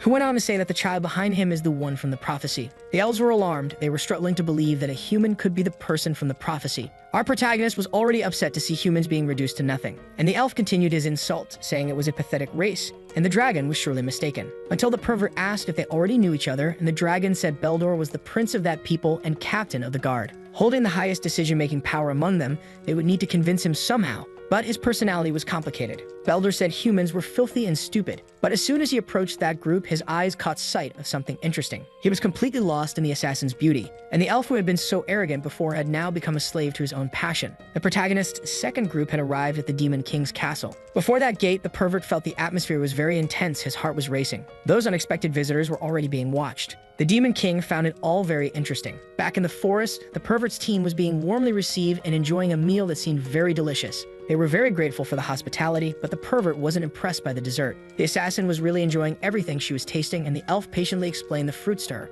The dragon was impressed by such hospitality. He was sure this moment would be recorded in history. Taking the assassin's hands, the elf promised he would help her fulfill the prophecy, no matter what. The pervert immediately stepped between them, thanking the elf for his words while shaking his hand very firmly, revealing that they had come to obtain the millennial flower. The elf was already annoyed, asking the pervert to remove his filthy hands from him. As our protagonist began to get irritated by the situation, Nera tried to calm him down, and the prince revealed that they had no remaining flowers. The next one would bloom in 30 years, until the assassin asked if there really wasn't a single flower left. That's when our boy realized that by intervening with the world tree, it might be possible. That sentence immediately made all the elves very aggressive, forcing the dragon to intervene once more, asking them to lower their weapons. He warned the humans that all of that was sacred to the elves, so they should be mindful of what they say. The pervert apologized, revealing that without those flowers, their world would be doomed. The prince already doubted whether he was really the hero of the prophecy, and the assassin asked kindly, asking him if there was no other way. Now other elves were completely enchanted by her beauty, forcing the prince to try to compose himself, telling her that the wisest among them, who was also the eldest, might know something. As soon as they met this figure, the old man revealed that the flowers no longer existed. It had been 1,000 years since they last bloomed. It was practically impossible to find any left. He recommended they be patient for the next 30 years. If they survived until then, they could see the flowers. For our protagonist, that's an impossible deadline. They have a maximum of 1 week. The old man said he once drank a tea made with the petals of that flower when he was young, and could still remember the taste as if he had tried it yesterday. Something truly divine. It was as if the forest itself had blessed him personally. The stored flowers were incredible too, and the fresh ones must be even better. Right after that, the old man began boasting to the humans, saying he had tasted it, which made the protagonist's team doubt whether he was really the wisest one. And the old man went on, telling them not to approach the tree as they still didn't know if they were the chosen ones. The staff he carried was made from a branch of the world tree. They should look at it closely, because in the next 30 years, they might have another opportunity. The one who felt proud of all of this was the prince, realizing that his master still understood a lot about racial prejudice. And the old man kept being impertinent, showing his staff to our protagonist. That's when a boy took the staff from his hands. The prince was furious at this behavior, while the warrior said he shouldn't have done that. But with that piece of wood in hand, the pervert was using his ability of uncontrollable growth, and what was once a staff had now transformed into a full-grown tree, leaving everyone who witnessed it completely astonished. Since the elves loved that tree so much, our protagonist decided to offer a second one as a gift. The old races had no idea how that was even possible, and the boy wanted to confirm whether it really bloomed once every 1,000 years. Noticing there were several flowers on that new tree. More flowers than they could even count. Finally, the pervert was recognized by everyone as the hero of the prophecy. He had sped up time inside the Tower of Challenge. 1,000 years for that tree was a minor feat. The old man was on his knees, witnessing a legendary event. Even the race's captain was left speechless. They had all witnessed a miracle, something only the gods could do. At that moment, our protagonist began to wonder how the other team was doing. A fierce battle was underway. Even the human hamburger had been recruited. The demonic creature had a hole in its chest. It had been defeated by something it couldn't even describe, while the hamburger disappointingly said the creature was too weak. As the sandwich boasted, our protagonist agreed it was actually pretty cool. Justice and Trap watched it all, feeling deep secondhand embarrassment. The gates of the castle finally opened. A demon general was on the other side, saying that his guard was strong enough to defeat 10 dragons alone. He was truly impressed with these visitors. He was one of the 4 generals. He explained that the one they defeated was the weakest among them, while our protagonist said the hamburger was the weakest on their team. The general was caught off guard. He hadn't expected to hear the same words back at him, and he wanted to know if the boy would stay confident in front of him. But the pervert had already realized that he'd been frustrated and humiliated. Trap sensed that something fun might happen and volunteered to fight, asking the others to go ahead. This gave the protagonist chills. He ordered her not to say such words so casually, as that was the same as a death sentence. The general called them all fools, that they were ignoring his presence in that place. He immediately began attacking the protagonist group, but the attack was blocked by Trap. She had realized there was no need to worry about her companions. The general had been defeated. They hoped the Demon King would be a slightly bigger challenge. Once inside, they noticed the interior was very dark. The pervert asked if the next general was already waiting, until he started hearing a very strange sound. A person rattling chains said she was grateful to meet them, saying they had made it all the way to the Demon King's castle, but this was the farthest they would go. She was the Scythe of Chains, but before her face could even be drawn, Trap erased her from existence, revealing she was already tired of running into such weak opponents. It was also boring that she was dying of boredom. The same could be said for Justice, who was having an existential crisis from encountering so many life forms created by constellations. That's when the pervert realized that only cosmic entities could truly challenge their group, until a new voice appeared, asking if he really believed that. The protagonist noticed something was wrong. The girl who had been defeated was now standing again, as were the 2 demon generals who had already been taken down. A masked demon said that this was his power. He was the most powerful of the 4 generals, master of an army of the dead. Ordering the humans to kneel before his power, The hamburger asked if that was some kind of magic trick because it looked really ugly. Using more than one ability at once, the pervert recognized this as a problem that needed to be solved. And against that general, he used Dimensional Banishment, an ability also being used on each of his newly revived minions. It didn't take long for the general to start begging for mercy, and the pervert wished that they would find peace in the void. Now he believed they could go straight for the lava sea urchin. After all, that was the reason they had come to this castle. After walking a bit, the pervert felt bored as they hadn't reached their destination, until they ended up running into the Demon King himself. Very enthusiastic, he suggested ending the enemy quickly, but Justice noticed something. She asked for companions to wait, and she was already armored up, while the demon ordered everyone to kneel in his presence. The crushing pressure forced them to their knees, except for Justice, who managed to resist. Feeling that power, the pervert asked what it could be. Meanwhile, Justice felt a sense of familiarity, asking what she was doing in that place. The entity said the answer was very obvious. That was her castle, so of course she was there. This is the constellation of war. Before they entered the Demon King's castle, the dragon was about to explain what the generals were like. The pervert interrupted the explanation, saying it would ruin all the fun, and the hamburger assumed the dragon must be impressed by the behavior of this hero. So the dragon summarized his advice in one sentence. The Demon King is truly very strong. For thousands of years, countless heroes had appeared to try to defeat him, but all of them ended in disgrace. None even came close to victory. Although he is extremely powerful, he never attacked the human domain, a behavior expected by our protagonist, who was already very confident, believing he'll manage to overcome this somehow. But back in the present, he's now facing a very powerful enemy, and asked Justice if she knew that person. She said this is the constellation of War, one of the most powerful beings, who holds a position among the 12 of the Zodiac. It is because of him that fights between constellations are permanently forbidden, which led the pervert to ask why he was acting as the Demon King in this situation. The constellation of War realized he wanted to know the reason. The answer was simpler than expected.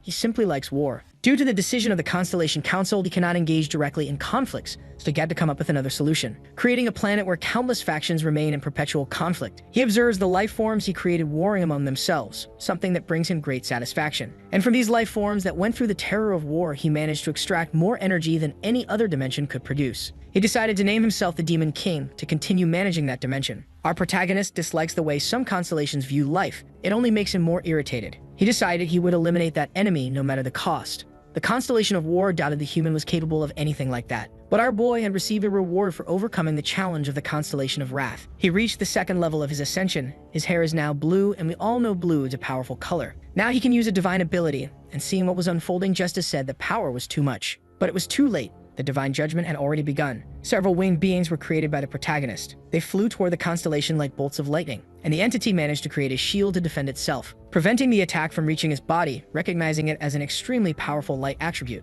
leaving the pervert speechless. It was an impressive feat. Everything, except for the constellation, had been destroyed. Now the weapon that had turned into a shield became a spear in the entity's hands. Rising from the throne, the Demon King said he had been waiting for the arrival of the prophecy hero. He was very intrigued when he heard about a human capable of defeating a constellation. Now that person stood before him. It was time to test his strength, but Justice asked him to stop, stating that they were currently undergoing the trial of the constellation of gastronomy and he could not interfere in it. And the constellation said he had no intention of getting in the way, since they were the ones who entered his domain. As she mentioned this matter, he remembered something and decided to put away his spear. The constellation of Fun had said something about it. He recalled that when they were all gathered, Fun said everyone was interested in the pervert. They all wanted to give him tests and challenges to collect the best Nigentropy. But no matter how strong he is, if they all attacked at once, he would end up being destroyed, along with humanity. That's why they need to be very fair. They would begin with the constellations that showed interest first and follow that order. He wasn't acting just because he had been first. He asked if anyone had any objections to his words. Faced with everyone's silence, he was very pleased that the decision had been unanimous. The constellation of War remembered that he ended up at the back of the line. His number is 389.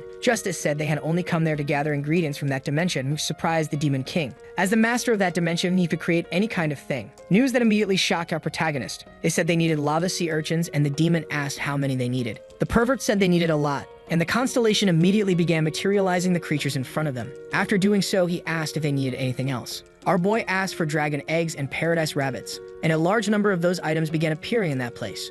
All of it was so impressive that the pervert realized there are entities far more powerful than he had imagined. The constellation of War asked them to hurry up so they could undergo his trial soon. Our boy stood before him, deep in thought, and with a mischievous smile, he agreed with those words, saying that one day he would return so they could have a proper duel, and he was grateful for the Demon King's cooperation. As they left that place, the constellation wished that he wouldn't die during the trials. Our protagonist only asked that he wait while thinking to himself how lucky he was. Back in the forest, he carefully observed the tree he had created. He was upset to have discovered something so delicious only now in his life. Everyone who tasted those petals agreed it had been worth living just to experience that moment. If it already tasted that good raw, it must be even better cooked. While they were all very emotional eating, someone called out to him. It was the second team who had managed to collect all the required items, even the rabbit that was wearing clothes. Talking to himself, our protagonist was impressed that he had been able to pull it off. The dragon wanted to know where he got all those eggs from, and for a brief moment, our protagonist celebrated by himself, performing a very specific handshake. He hadn't expected to actually gather all those ingredients. Now it was time to return to being one again. The dragon wasn't sure if the Demon King had really been defeated,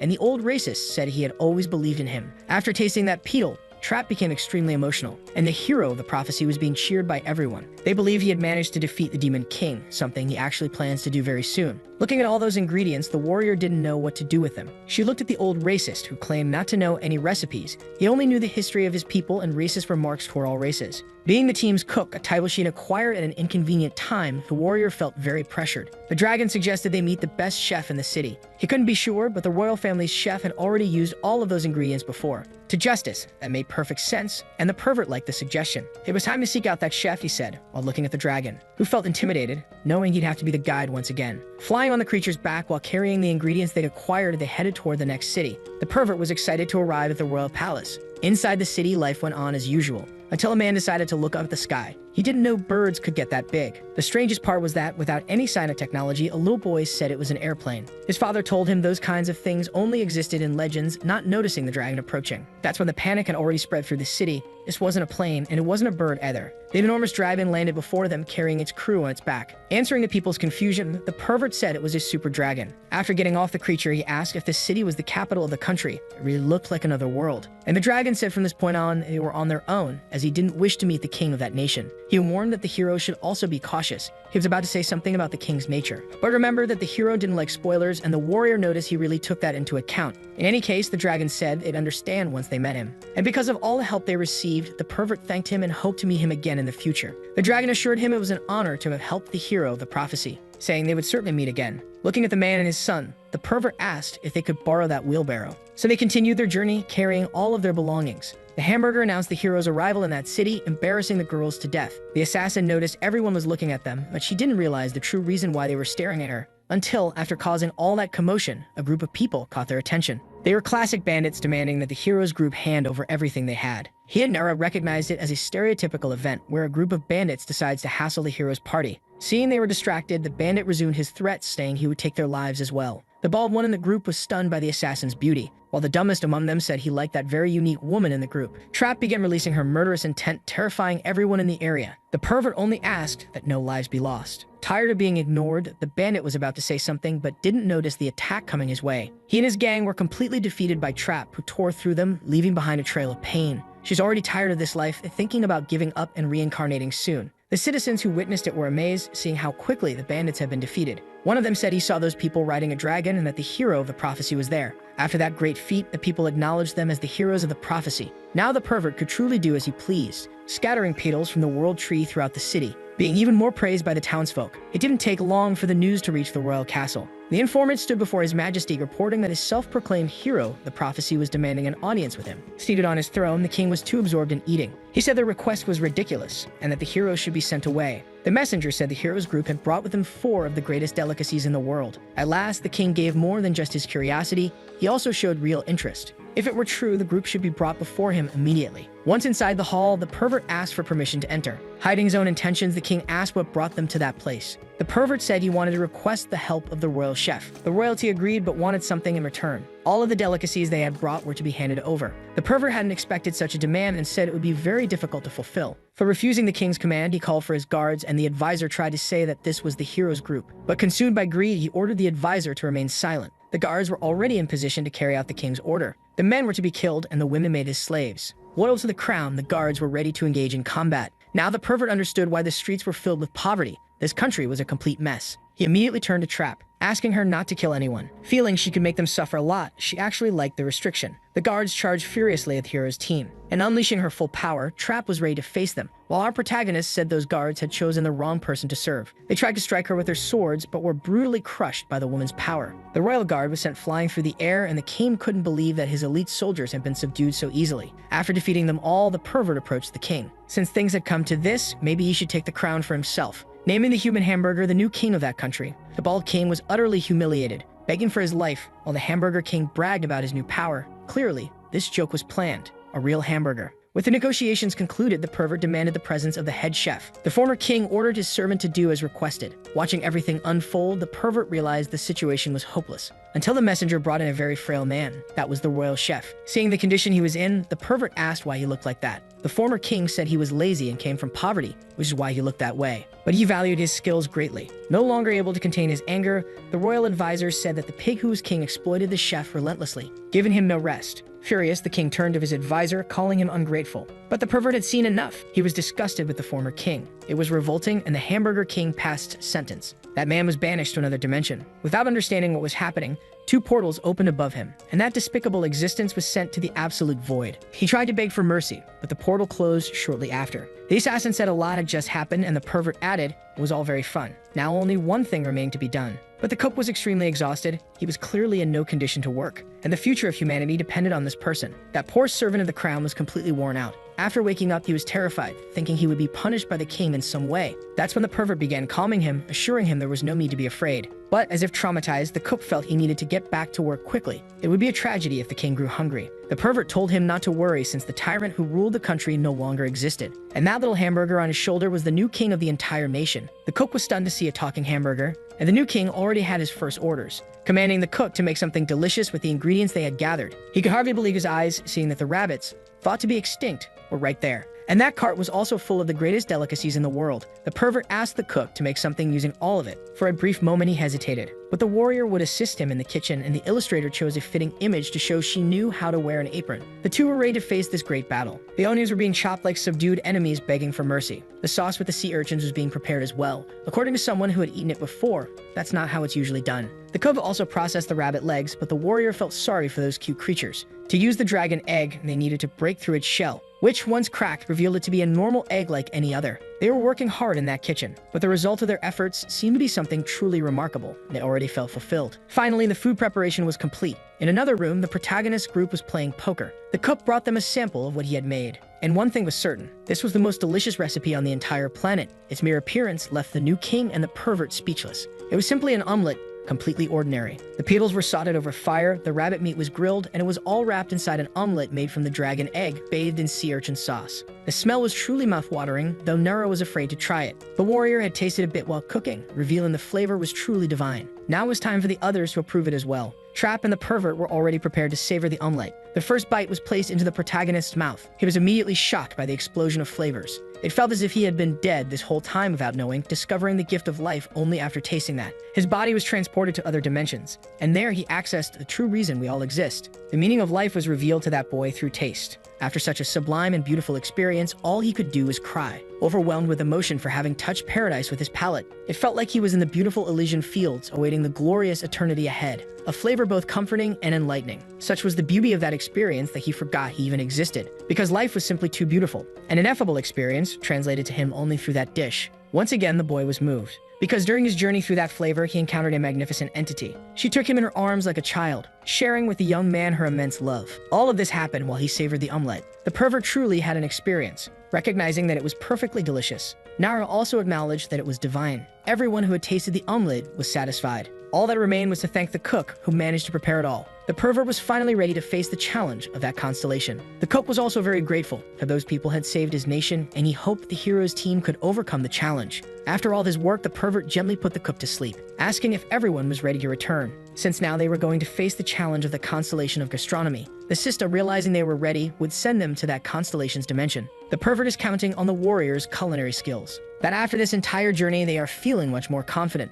They set out toward the challenge, while a mysterious man watches the cook sleeping on the floor. The hero's group was sent to a dark dimension, and they can't see anything at all. The warrior began to feel afraid, and our protagonist used an illumination ability. The one impressed by this is the constellation, who noticed how fast they had been, and she is eager to taste the food they prepared, acknowledging that it would be far too predictable. Following the advice of the constellation of fun, she prepared something different, surprising everyone on the hero's team. They would be subjected to a cooking competition. For a moment, they don't understand the circumstances, while the depraved one gets upset with the constellation of fun. The entity in front of them asked if they still remember the conditions of the challenge. They must prepare a recipe that satisfies her, and they need to gather the ingredients and cook it themselves. These conditions are impossible to change. Before she could continue speaking, she transported other people to that place. Each of them is a representative of their own dimension and will present high-quality dishes of their own. If the protagonist's recipe isn't among the best, she will not feel satisfied. Nera said that this is very unfair. She is changing the rules, but the depraved one had already expected something like this because it would be fun, assuring her that they would prepare the most delicious dish on the planet. And the constellation revealed that she had already been watching a particular chef, pointing to a man who was sleeping in that kitchen with a rabbit on his head. Knowing that this is the chef who cooked the dish for them, they grew worried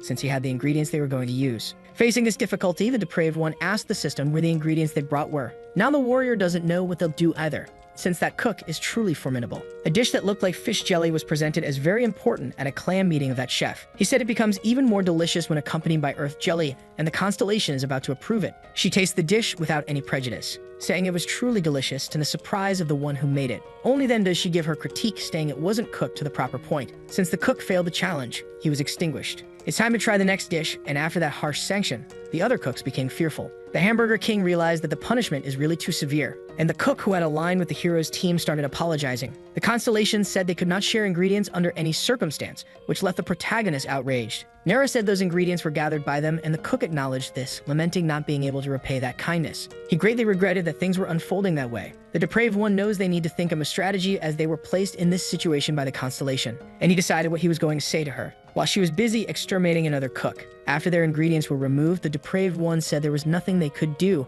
and the entity asked if they weren't prepared. Granting them a little more time to gather the necessary ingredients, the depraved one thought it was a tasteless joke. Meanwhile, the constellation of gastronomy said she would try their dish once it was complete, and justice had to calm the protagonist down. The warrior suggested summoning the ingredients again, but the constellation would only accept what was collected in person. Summoning or copying ingredients with magic is cheating. This makes each attempt by the group increasingly impossible, and they need to come up with something to do. Nura suggested using the time reversal ability, and the depraved one confirmed that constellations are immune to that kind of thing. That's when a wild idea came to his mind. He managed to glimpse the path to victory, revealing to his team that he had an idea, while the constellation of gastronomy continued tasting dishes. Travado said it's good to power through things sometimes, and that it's very fun to overcome obstacles with risky moves. Turning to Justice, he said he had a question for her. The dish that the constellation of gastronomy was about to try now was made of minerals. She didn't even put it in her mouth, she simply annihilated the cook. As time goes by, more creatures are being extinguished. All those cooks seem to have no hope whatsoever, since none of their creations managed to please the palate of the entity, who began to feel disappointed with them.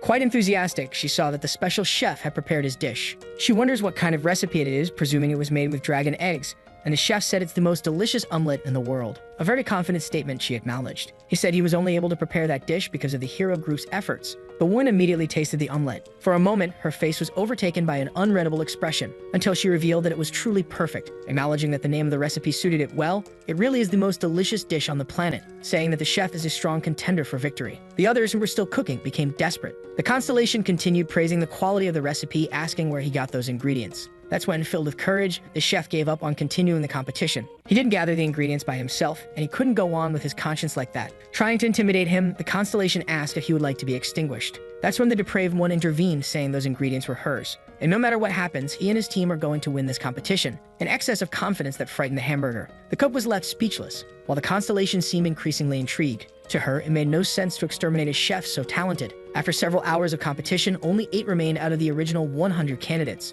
But there was still one last team. The representatives of humanity had not yet been tested. Approaching them, the constellation asked what happened, since they hadn't even started cooking. The depraved one said they had done everything she asked, every single restriction, and now they had their own conditions to present. The constellation assumed it must be a bluff. If they were afraid of being extinguished, she was deeply disappointed. That's when the depraved one suddenly asked if she really was the constellation of cuisine, and he asked whether she was truly prepared and qualified to taste flavorful food. The woman said that was the very reason for her existence, wanting to know if the boy was doubting her. She said extinction wasn't a proper punishment for him, a harsher lesson needed to be taught, declaring she would hunt down humanity, cook them all, and devour them until they were extinct. Justice was already scared, realizing the depraved one's plan was far too bold, and he said there was one condition for her to be allowed to taste the dish they had prepared. That woman would have to relinquish her status as a constellation and become human. She immediately found that deeply offensive, but the depraved one confirmed it with justice. Constellations can voluntarily give up their status. These immortal beings are incapable of understanding the essence of food. Nature can be very cruel, and tasty rabbits are preyed upon by any creature larger than them. And the depraved one said she could only taste that dish and feel all of its flavors if she were human, since that was the very taste of life. This proposal made his team extremely uneasy, while the constellation of gastronomy began to smile in a threatening way, agreeing to submit to that. Since she had been challenged on whether she truly understands the essence of a meal, she would become human for a brief moment, but the conditions of the challenge would remain unchanged. And if he tried to attack her while she was in that state, she would consider it interference in the challenge, which would be immediately ended. Since the constellation of justice was present, it would be her duty to pass a fair judgment. The constellation of gastronomy was extremely confident, and the warrior asked the depraved one if it was really okay to proceed this way. But this was the chance he had been waiting for. The woman was saying farewell to her divine powers, confirming that she would remain human for a brief moment. That's when the boy approached her, saying she looked exhausted. He used that moment to reverse time, leaving the constellation confused. That ability wouldn't have had any effect, since she was a constellation. But now that she had given up her powers, there was nothing preventing her from being affected by that ability. The depraved one's plan was being carried out in bold fashion. After that, they went into the forest, and the constellation asked where she was being taken,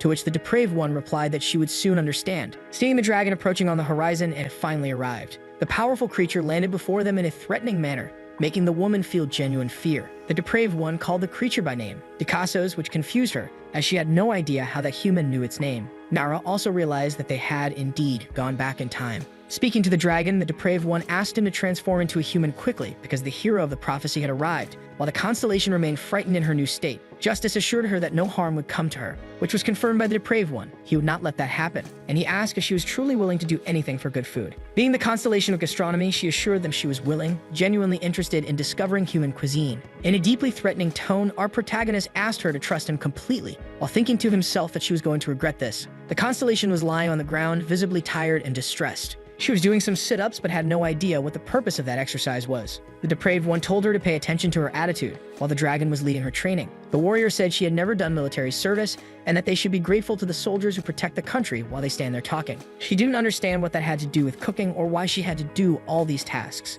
That's when the depraved one asked if she was trying to question his orders. It didn't take long for the constellation to deeply regret her decisions, so she continued doing various physical exercises which pushed her to her limit. As she no longer had the strength to stand, she let her body rest quietly on the ground. The depraved one approached her immediately, asking if she had woken up, and the constellation guaranteed that if the food wasn't good, he was already dead and didn't know it. Seeing that she was now much more energetic, it was time to resume training. The woman immediately recognized that magic and asked him to wait, but her request was ignored. This time she was hanging from a rope. The only thing keeping her in place was the strength of her own hands. She was hanging from the world tree and once again couldn't make sense of the situation. The depraved one ordered her to climb and gather the flowers from that tree. The constellation just didn't understand why she had to do that task. It was very dangerous. If she fell, she would almost certainly lose her life. Trying to reassure her, Justice said that wouldn't happen because they would find a way to save her. The warrior thought this was too much for that constellation, but Trap disagreed. That woman had tried to wipe them out, and seeing her suffer was deeply satisfying. Meanwhile, the constellation kept struggling to climb the rope, and the depraved one realized it would take her an entire day to reach the top.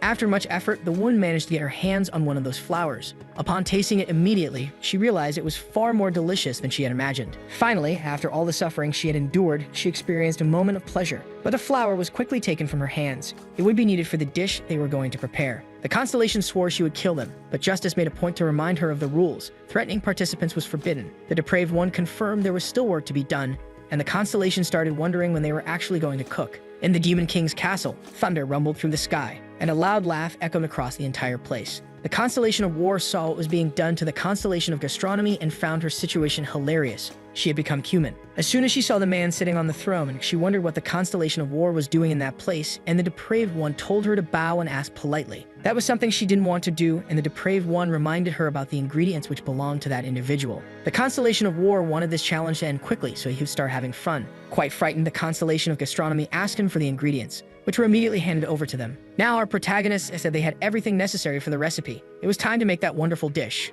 That statement brought joy to the constellation. Only then did she realize that feeling. She was excited to taste that recipe again. While the depraved one was eager to speed up this episode, disappearing from the war constellation's hall, who, once left alone in his castle, realized he was already quite bored with nothing to do. All of them had gone to the royal palace. The depraved one hadn't expected to meet that king again, having to defeat his guards once more. The fool begged to be spared and sought his crown on the head of that hamburger, a small paradox. Continuing the story, the tyrant was banished to the void. The rest of the task would be the responsibility of the team's warrior, who was an excellent cook, but the constellation appeared distraught. The warrior had noticed her reaction. As soon as they arrived at the kitchen, they found the cook napping. Just like last time, he was completely drained from his work. Carefully stepping past him, the warrior said she would need to use that kitchen. While waiting for the dish, the constellation of gastronomy said she was starving and didn't understand why they were playing around. At last, the recipe had been completed, and the constellation couldn't hide her anticipation. Trying to compose herself briefly, she said she would judge the dish as a human, but needed to be dressed appropriately. After going through all that suffering, she guaranteed that if it wasn't delicious,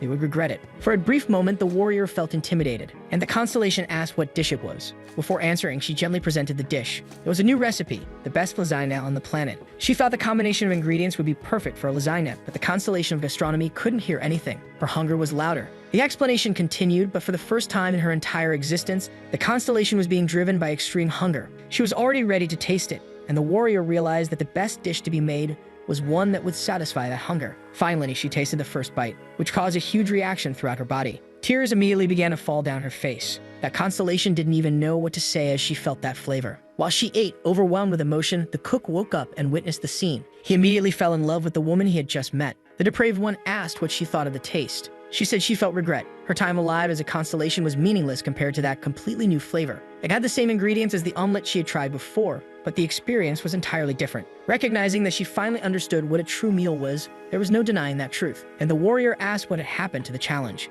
The constellation's answer was encouraging. They had been completely approved. Upon receiving that good news, they immediately began to celebrate. The warrior asked if the depraved one already knew that this result would be achieved, revealing to her that it was a gamble, but he had been thinking about which development would be most interesting and tried to create the best flow possible. She definitely didn't understand that when Nara appeared, saying it was only possible thanks to her. The depraved one agreed with that statement, saying the lasagna he ate at her house was delicious. The skill she had in the kitchen was essential for the depraved one to believe in that strategy, and he thanked the warrior for her contribution. The compliment made her very shy, and the depraved one noticed something else. For having overcome that challenge, the system granted him another reward. He could now ascend to stage 3. But even using that ability, he still lost his battles. Frustrated, the system told him he could manage on his own, but the boy insisted on returning the reward, telling the hamburger that there is nothing more important than becoming stronger and stronger. It's still impossible for him to fight on equal footing with the constellations, but he doesn't want to go through these trials forever. The constellation of gastronomy ate everything that was presented to her, leaving the cook very pleased. He asked her if she was still hungry.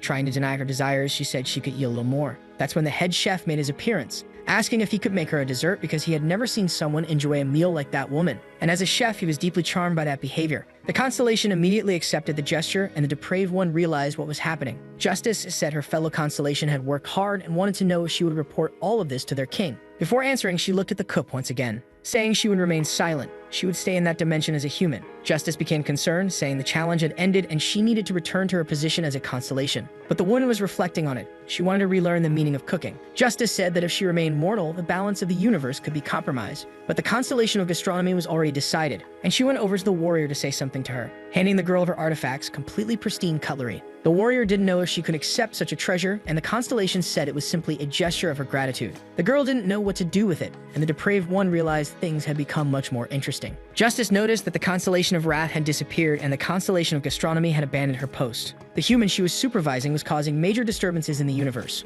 The warrior didn't know how to use those artifacts, so she divided them among her companions, giving the knife to the assassin, who immediately began thinking wicked thoughts. All that remained for her was the golden spoon. The depraved one recommended she keep it, so she could grow stronger. The hamburger had jumped off the protagonist's shoulder and was approaching the constellation of gastronomy. He gently removed the crown from his own head, saying that if she were going to stay in that place, then she should become the queen of that people. She must have definitely wanted to eat the hamburger while she was training, but she held herself back, and he respects that attitude. But she insisted that she is the constellation of gastronomy. She would never eat just anything. Even so, she was very thankful for the hamburger's gift, though his pride had been brutally shattered. If she assumes a leadership role in the Constellation of War's dimension, she's certain she'll learn a lot. After hearing that, the depraved one was sure she didn't know that constellation either. He believes another challenge will soon happen. They've already gone through 2 so far. Nara noticed that in each challenge, the genre of the story changes. The protagonist agreed with that. He hadn't realized it before and wondered if the author never gets tired of his work. Until Justice announced there would be no more challenges, as she would try to persuade the Constellation Council, asking for everyone to return to their normal lives. The warrior asked if that meant they wouldn't be dragged into these dangerous adventures anymore. That's when Fun appeared, saying that would be very difficult. His presence in that place surprised everyone, saying that the next constellation was already waiting, and he would take them to her immediately. Justice tried to ask him to stop, and Fun said the next one was a zodiac constellation and they'd be quick about it. They were instantly transported from that dimension, leaving behind the cook and the constellation of astronomy. Our protagonist found himself in the middle of a very rainy and cloudy place, getting upset because Fun had abandoned them in a place like that and vanished. Using one of his abilities to protect himself from the rain, he asked if everyone was okay, but the rain had soaked them all. Looking more closely at that place, he realized it was disgusting and began to wonder which constellation lived there. That's when Trap said she felt a massive killing intent, something she hadn't sensed in the other constellations. And a mysterious voice replied that it wasn't that intense. A woman was emerging from a puddle of water, saying that for them to overcome her challenge was simply impossible, finally revealing herself to them, revealing she belonged to the constellation of Scorpio. Justice immediately recognized that woman. She was also the constellation of Despair. The presence of that constellation significantly changed the gravity of the situation. Justice tried to approach her, saying it was impossible. Those people couldn't handle another challenge, but she was ignored. No matter what Justice tried to say to her, she was already decided on what she would do. The Constellation Assembly keeps saying that they must go through the challenges so that they become more powerful. That's why she couldn't wait any longer. The energy she could absorb from these lives was of high quality, and she wanted to consume it immediately, so she wouldn't give up on her challenge. That's when they noticed the swamp was getting more and more humid, and the water was rising. While the constellation wanted them to surrender to despair and not overcome her challenge, that was her condition. The depraved one said things wouldn't go the way she wanted, using his power to prevent them from being swallowed by the water. That caused a massive explosion, and the depraved one demanded the constellation pay attention. He asked what was wrong with these entities, who first create life and then want to end it. The depraved one definitely didn't like that kind of being, and was already able to use the third stage of his ascension. He even considered turning her into an ally, since the design assigned to her by the illustrator was very good. But that idea was quickly discarded. The constellation seemed to show complete disregard for life. Before he could use his signature finger attack, the constellation stopped it with one of her hands, saying it was impossible. She wouldn't allow something that dangerous to happen within her domain. That's when the depraved one realized she possessed great power and speed. Those belonging to the Zodiac were far stronger. On a completely different level from the Herald of Wrath, if that constellation truly wanted to kill him, there was little to nothing the protagonist could do. Even so, he decided he would use his tools, and the Constellation of Despair recognized the artifact that once belonged to Wrath, that greatly enhanced the protagonist's power. He finally managed to hit her with one of his strikes, forcing the constellation to defend herself. The fury in that blow was loaded with an extremely destructive and furious energy, marking the planet's atmosphere with devastation. Now that he was in Stage 3, he could control that artifact, not being consumed by rage. Fallen to the ground, Despair said it was impossible. A human wasn't supposed to have that kind of power. Very determined, the depraved one began to believe he could win this fight, moving toward that constellation determined to end everything that way. That was when his attack was stopped by the presence of Justice, who said he couldn't handle things like that. The depraved asked her to step aside. If she kept interfering like that, she'd be labeled a boring character and her popularity would drop significantly. But Justice insisted she was trying to protect him and humanity, because if things continued like that, the Council of Constellations would eliminate them all. But those words weren't enough to change the depraved's mind. After receiving that blow, Despair stood up, saying it was impossible. Humanity could not escape extinction, because that was the decision she had made. Those words deeply frightened the protagonist's team, who feared humanity was approaching its end. And looking toward the horizon, they saw a massive wave of water approaching like a tsunami. The size of that body of water was truly overwhelming, and the constellations said they would drown in the swamp of despair, experiencing the worst kind of hopelessness. The depraved realized his companions were in serious danger. He needed to use a magic barrier. Before he could cast it, he was caught off guard by Despair, who attacked him while asking the boy to give up. Justice tried to calm everyone, asking them to listen to her guidance. Thanks to that constellation's authority, while they were in this swamp, they would be trapped in an illusion of their deepest suffering. Experiencing every kind of agony, one after the other, they must not give in to despair. If they could endure it all to the end, he would surely escape this place. Justice then spoke to the constellation of Despair, saying the humans she had met were remarkable beings. Even though they could alter the order of the universe, their wisdom and willpower were astonishing. They were not as weak as she believed, and they were capable of overcoming this challenge. Justice believed they would all be perfectly fine, and as she finished her speech, the wave was already upon them. She said the most important thing was not to let it break them, and the swamp was immediately swept away by all that water. The depraved tried to defend himself with a magic barrier, but he was quickly reached by Justice, who held him in her arms. saying that all of his companions would be fine. He needed to stop fighting the swamp to look despair in the eyes, only then could he overcome it. Looking around, he was able to see all of his companions. The depraved said he would leave them in Justice's care. She asked him not to worry as she would protect all of their bodies. As soon as he removed his barrier, the protagonist was swallowed by despair. His consciousness was sinking into a bottomless lake, sinking faster and faster, until he was taken to another place, completely unconscious. The voice he heard was familiar. A man saying he had already asked him to go buy bread, but the boy kept sleeping. Then he grabbed him by the head and slammed his face into the floor. The depraved woke up not knowing where he was, saying his head hurt, and the man asked if the idiot hadn't woken up yet. Now he needed to come with him. That was his classroom, but the depraved didn't feel like he had traveled back in time. He finally concluded that maybe this was the despair scenario Justice had talked about. The man beside him kept threatening him, and the depraved realized that was his former self, the one who suffered in school. So he began to wonder what the purpose of all this was, because he didn't really know what he was supposed to do in that situation. But he decided he would live through the illusion, believing he still had all the powers he had received. Things didn't go the way the depraved had imagined. He swore he would have a satisfying moment where he'd teach that delinquent a good lesson. But in the end, all he got was a massive beating, completely one-sided. He even tried using some of his abilities, trying to freeze the bully. But nothing happened, and he remained a complete fool, which only made the guy even angrier. None of his attempts worked. The depraved didn't even have any of his usual amulets or any abilities. The only thing he could do was keep getting beaten without being able to fight back. There was only one thing in that situation: despair. While being beaten, he had to endure that jerk's comments, who said that if he didn't do what he was told, he'd get beaten even more. The depraved grew thoughtful. Not long ago, he was able to blow up planets with a single finger. He believed this was all fictitious, happening only inside his mind, but he started to worry about the others who were probably facing similar situations. The depiction of that jerk wasn't nearly as cruel in real life. That's when the boy decided he needed to gather his strength and stand up. He wasn't going to give in to despair. He would take advantage of the opportunity now that the jerk had his back turned, using his newly acquired instincts as a hero capable of saving the Earth, charging at him furiously. He even managed to land a hit, but it was far less effective than he imagined. The result of his actions was only to further enrage that figure, who grabbed the depraved by the neck, a clear sign that the beating would not be gentle. The sound of the protagonist's body being pounded echoed through the air. His face was completely swollen, almost unrecognizable. If he could do anything right now, he would definitely turn that boy into a hamburger bun. Inside the classroom, he couldn't even access the system screen. If he kept taking hits like that, he'd give in to despair. The depraved realized he needed to learn how to fight. There was no way to do it alone. He needed someone to teach him. The first person who came to his mind was the warrior from his team, who had great athletic skills. Even if he didn't learn to fight, he could at least improve his athleticism. He planned to visit her during the break. As soon as he left the classroom, he noticed his nose was still bleeding, and in his current state, it was a bit embarrassing to talk to someone like that. Before he could speak to her, he saw the girl talking to the jerk. For a moment, he found that level of closeness strange. And the girl didn't seem to like it either, even if the jerk didn't catch the obvious. He kept insisting on getting closer to her, until the warrior pushed him away, telling him to stay away from her. The jerk was ready to be even more of a jerk, but the depraved was already very close to him,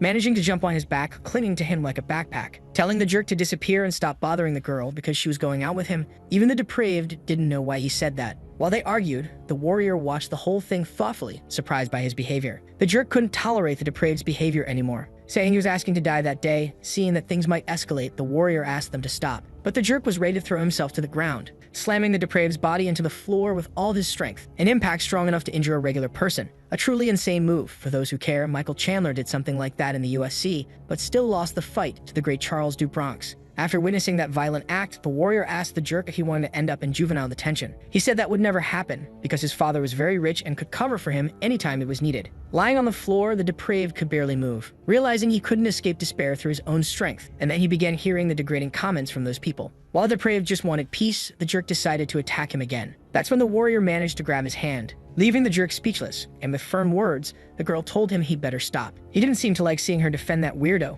but the warrior remained very angry, until he asked if there was something going on between the two of them, while holding her hand tightly. The girl wasn't going to tolerate that kind of abuse anymore, so she quickly grabbed the guy's hand, executing a well-planned circular movement, twisting his wrist enough to cause pain and make him drop to his knees. After he fell, she still managed to land several punches to his face. Meanwhile, the depraved remained on the ground, flirting with his own despair. Everything happened way too fast, and the jerk was completely taken down by the warrior. As soon as it was all over, the depraved began getting up from the floor, acknowledging that what had just happened before his eyes was truly incredible. Then the girl approached the weirdo. She asked if he was okay, because he had hit his occipital really hard on the floor. The boy didn't know what that word meant, and the warrior explained that he hit the back of his head, and she wanted to know if he was alright. Even though it hurt a bit, it didn't seem to be anything serious. She wanted to know why he got involved in all that. She could have handled it on her own. That's when the depraved asked if she knew how to fight. She said she had watched a lot of videos online about special forces and began preparing herself to become a soldier one day, something the depraved would never have imagined about her. The girl continued, saying that even if he seemed fine,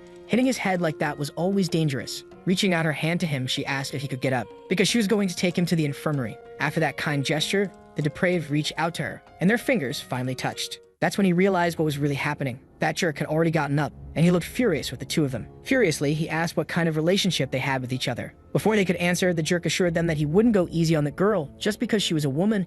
He took his role as a jerk very seriously. That made the depraved worried. Even if none of this was real, he thought it was way too extreme for the jerk to try to hit his classmate. And that's exactly what was happening. The jerk seemed completely out of control, charging at a woman. But the warrior's eyes were filled with a coldness forged in battle. She wasn't afraid. That's when a voice called out down the hallway announcing that the teacher was arriving. It was just moments away from those two getting into a fight that could have become very serious. But after hearing about the teacher, the jerk remembered that he was also a coward, so he had to follow his own playbook. Before leaving, he made sure to say the depraved was going to get beaten up badly after school, spitting on the boy's head, which made the warrior even more upset, saying that besides being a jerk, that guy was disgusting. She couldn't understand how some people could be such jerks, while the depraved said he was okay. Since all of this was just a big virtual reality, nothing he was experiencing there was real. Just seeing that girl get upset over something related to him was already more than enough. A third person observed the unlikely pair with great interest, revealing a subtle smile on their face. They finally made it to the infirmary, and the depraved kept insisting that he was fine. He had, after all, made it there on foot. Maybe he really was okay, and his eyes didn't look so injured anymore. She had to get closer to be sure, which made the depraved a little anxious. She said he should stay there until the teacher arrived. So the depraved lay down on the bed, while the warrior sat beside him waiting for the teacher to show up. That's when he asked why she hadn't left yet. She said there was no one else to watch over him, and if he had a sudden reaction, it could be really bad. And she also didn't feel like going back to class. All that honesty just made her even cuter in the eyes of the depraved. Puva asked once again how she knew how to fight too. The warrior said she didn't want to get into pointless conversation with him. Knowing she didn't want to talk, the boy simply thanked her for the help, asking if she wanted to hear something interesting. The depraved and the little jerk had known each other since childhood, since the protagonist's father used to work for the jerk's father's company. When they were kids, they used to play together as if they were friends, until one day the depraved started to notice how different they were. That's when things started to happen naturally. One fine day, the depraved bumped into someone. He looked back, not understanding what had happened, only to be stared at by a group of juvenile delinquents, his childhood friend among them. But he did nothing about what happened. They had grown apart without even realizing it. Before becoming a loser in the other's eyes, the two had actually been friends,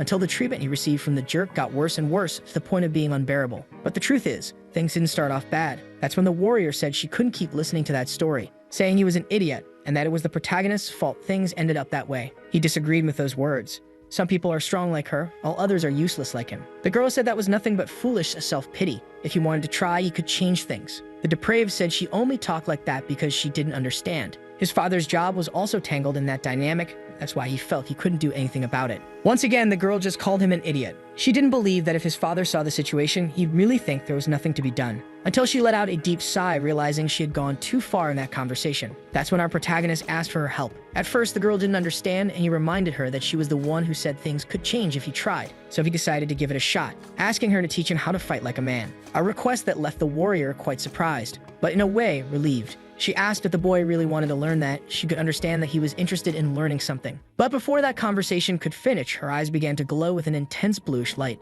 and she answered no, leaving the protagonist confused. He began to feel another wave of despair, asking why that was happening. And the girl said she had no interest in doing anything in his company. That's when things began to change again. The bed he was lying on turned into a small swamp. He tried to break free from it, realizing he couldn't give up yet. Something had to be done about this situation. Anything that was possible. With great effort, the boy managed to stand up, supporting one of his arms on the bed frame, declaring to his friend that he liked her. Those words left her very confused, and she seemed to snap out of whatever state she was in. The depraved repeated it once more. He said he liked her, but he only had the courage to say it because he believed none of this was real. Now that things had come to this point, he decided he would bet all his chips. And the girl got even more irritated, saying the depraved was acting way too weird. Standing up, she said she regretted stepping into his problem with the jerk. Our protagonist was sinking deeper and deeper into that small swamp. Before she could leave the room, he shouted a magic word, lasagna. He said that was the dish she made best. Confused, the warrior asked how he knew that. And he continued listing things he knew about her, that when she was little, she wanted to become a soldier, but also played baseball and could cook really well. The girl now thought he was a huge creep who stalked people, and the depraved could barely answer as he was sinking. He revealed that he was actually her boyfriend from the future, a very risky move, but the protagonist felt like he had nothing left to lose. Those words seemed to fry her ability to process. The girl wasn't able to say anything. She just left the room, and our protagonist sank completely into the bed, thinking he had definitely overdone it. The deeper he sank, the more he began to wonder if this was really the end. until a hand managed to pull him out of the water, bringing his body back to the surface, back to the bed. It was his friend, the warrior from his team, now wanting him to explain this whole situation better. She said she really had played baseball and enjoyed cooking. Now it was his turn to explain how he knew all that and what kind of nonsense that was about coming from the future. For a moment, the depraved had to think to understand what was going on. Noticing that the girl's hand was still holding his tightly, she seemed embarrassed about the earlier confession. Seeing that their hands were still together, she got annoyed and punched the depraved in the face, but she was the one holding his hand. Just then, the nurse walked in. Seeing the two students there, she asked what they were doing, interrupting a very interesting beatdown session. Outside the school, she discovered that the part about being from the future and her boyfriend was a lie. But she also found out that they were companions who fought creatures from another dimension, and one of those creatures had trapped them in this virtual prison. Now she was sure he was a mentally unstable degenerate who needed treatment, and honestly, even he agreed that the story was complicated. And the weirdest thing of all, she didn't even seem to realize he was sinking into that bed. He then said he wouldn't bother her anymore, but that he really wanted to learn how to fight because he had problems with the jerk. She didn't want to waste her time teaching someone like the depraved, who once again said everything he had told her was true, except for the part about coming from the future. That's how he knew things about her personal life, saying he wouldn't lie to her anymore. And she remembered the moment when he confessed his feelings, wondering if that part was actually true. Besides that, the boy made her realize that the jerk had tried to hit her earlier. He couldn't ignore what had happened. He wouldn't let that guy provoke her again. Little by little, the girl began to feel more and more embarrassed by all these events. She said he might already be able to beat the jerk in a fight, because there's a clear weight class difference between them, and the jerk seems to understand the basics of martial arts. He knows how to throw a punch. A twig like the depraved isn't going to accomplish anything in a few hours. It's just ridiculous. Since he has no other option, the boy at least wants to try, especially because she was the one who encouraged him in the first place. If he works hard, he might be able to change things. She apparently doesn't remember saying those words, but the boy knows it happened in the previous chapter. Since she couldn't avoid the situation anymore, she agreed to help him, but said he wasn't going to win. After saying that, she calmly stepped closer to him, punching the depraved right in the mouth. The force of the impact knocked him to the ground, and the depraved asked why she did that. The girl said she needed to settle this before the fight started. It's necessary to create an opening and target a vital spot, she said, while motioning as if to crush the crown jewels with her foot. She said they would train that until class was over, and the depraved realized that was his only option. Finally, classes for the day came to an end. The poor depraved was completely exhausted. That girl's training was as tough as a constellation's trial. He was totally worn out, and someone approached him. It was the jerk calling the boy to follow him. The depraved already knew what was about to happen, but this time, he had a plan. He remembered what he had trained with her. The girl had asked him why he got hit. He said the answer was obvious. She attacked him suddenly with an elbow, and she said that was the point. He only got hit because he didn't expect an attack. If he could anticipate it, he could have dodged. The same would happen when he fought the jerk. The guy only thought about attacking. He certainly wouldn't expect to be hit first. The depraved needed to act like he was submissive and use the first opportunity to strike. And that's exactly what he was doing in front of the jerk, who was saying that everything he was about to do now was the depraved's fault. He shouldn't even try to blame him afterward. Then he began taking off his jacket. Completely distracted by that, our protagonist struck him right in the crown jewels, causing the worst kind of pain he could feel at that moment. The boy managed to find an opening and hit a vital point. Things were going according to plan, and the jerk fell to the ground, writhing in pain. While he cried, he kept threatening our protagonist even more. But the boy kept watching that scene, thinking he had acted like a coward. He told his friend that he didn't feel comfortable with that strategy, until she asked him if he was really an idiot or if he was trying hard to be one. He was clearly the weaker one in that fight, not to mention the victim in that whole situation. There was in fact a coward there, but it wasn't the depraved. Those words seemed to light up the boy's mind, who now looked at the jerk completely defenseless. He barely had the strength to stand. In his upbringing, the depraved had been taught that violence was never a solution, but he was learning that sometimes it's necessary. That experience felt too real, but he once again found comfort in the idea that this was all just fiction, saying he wouldn't let the jerk mess with him again, landing a clean punch to his face. So the video ends here. If you don't want to miss the next part, activate the notification bell, and see you next time on Tob's channel.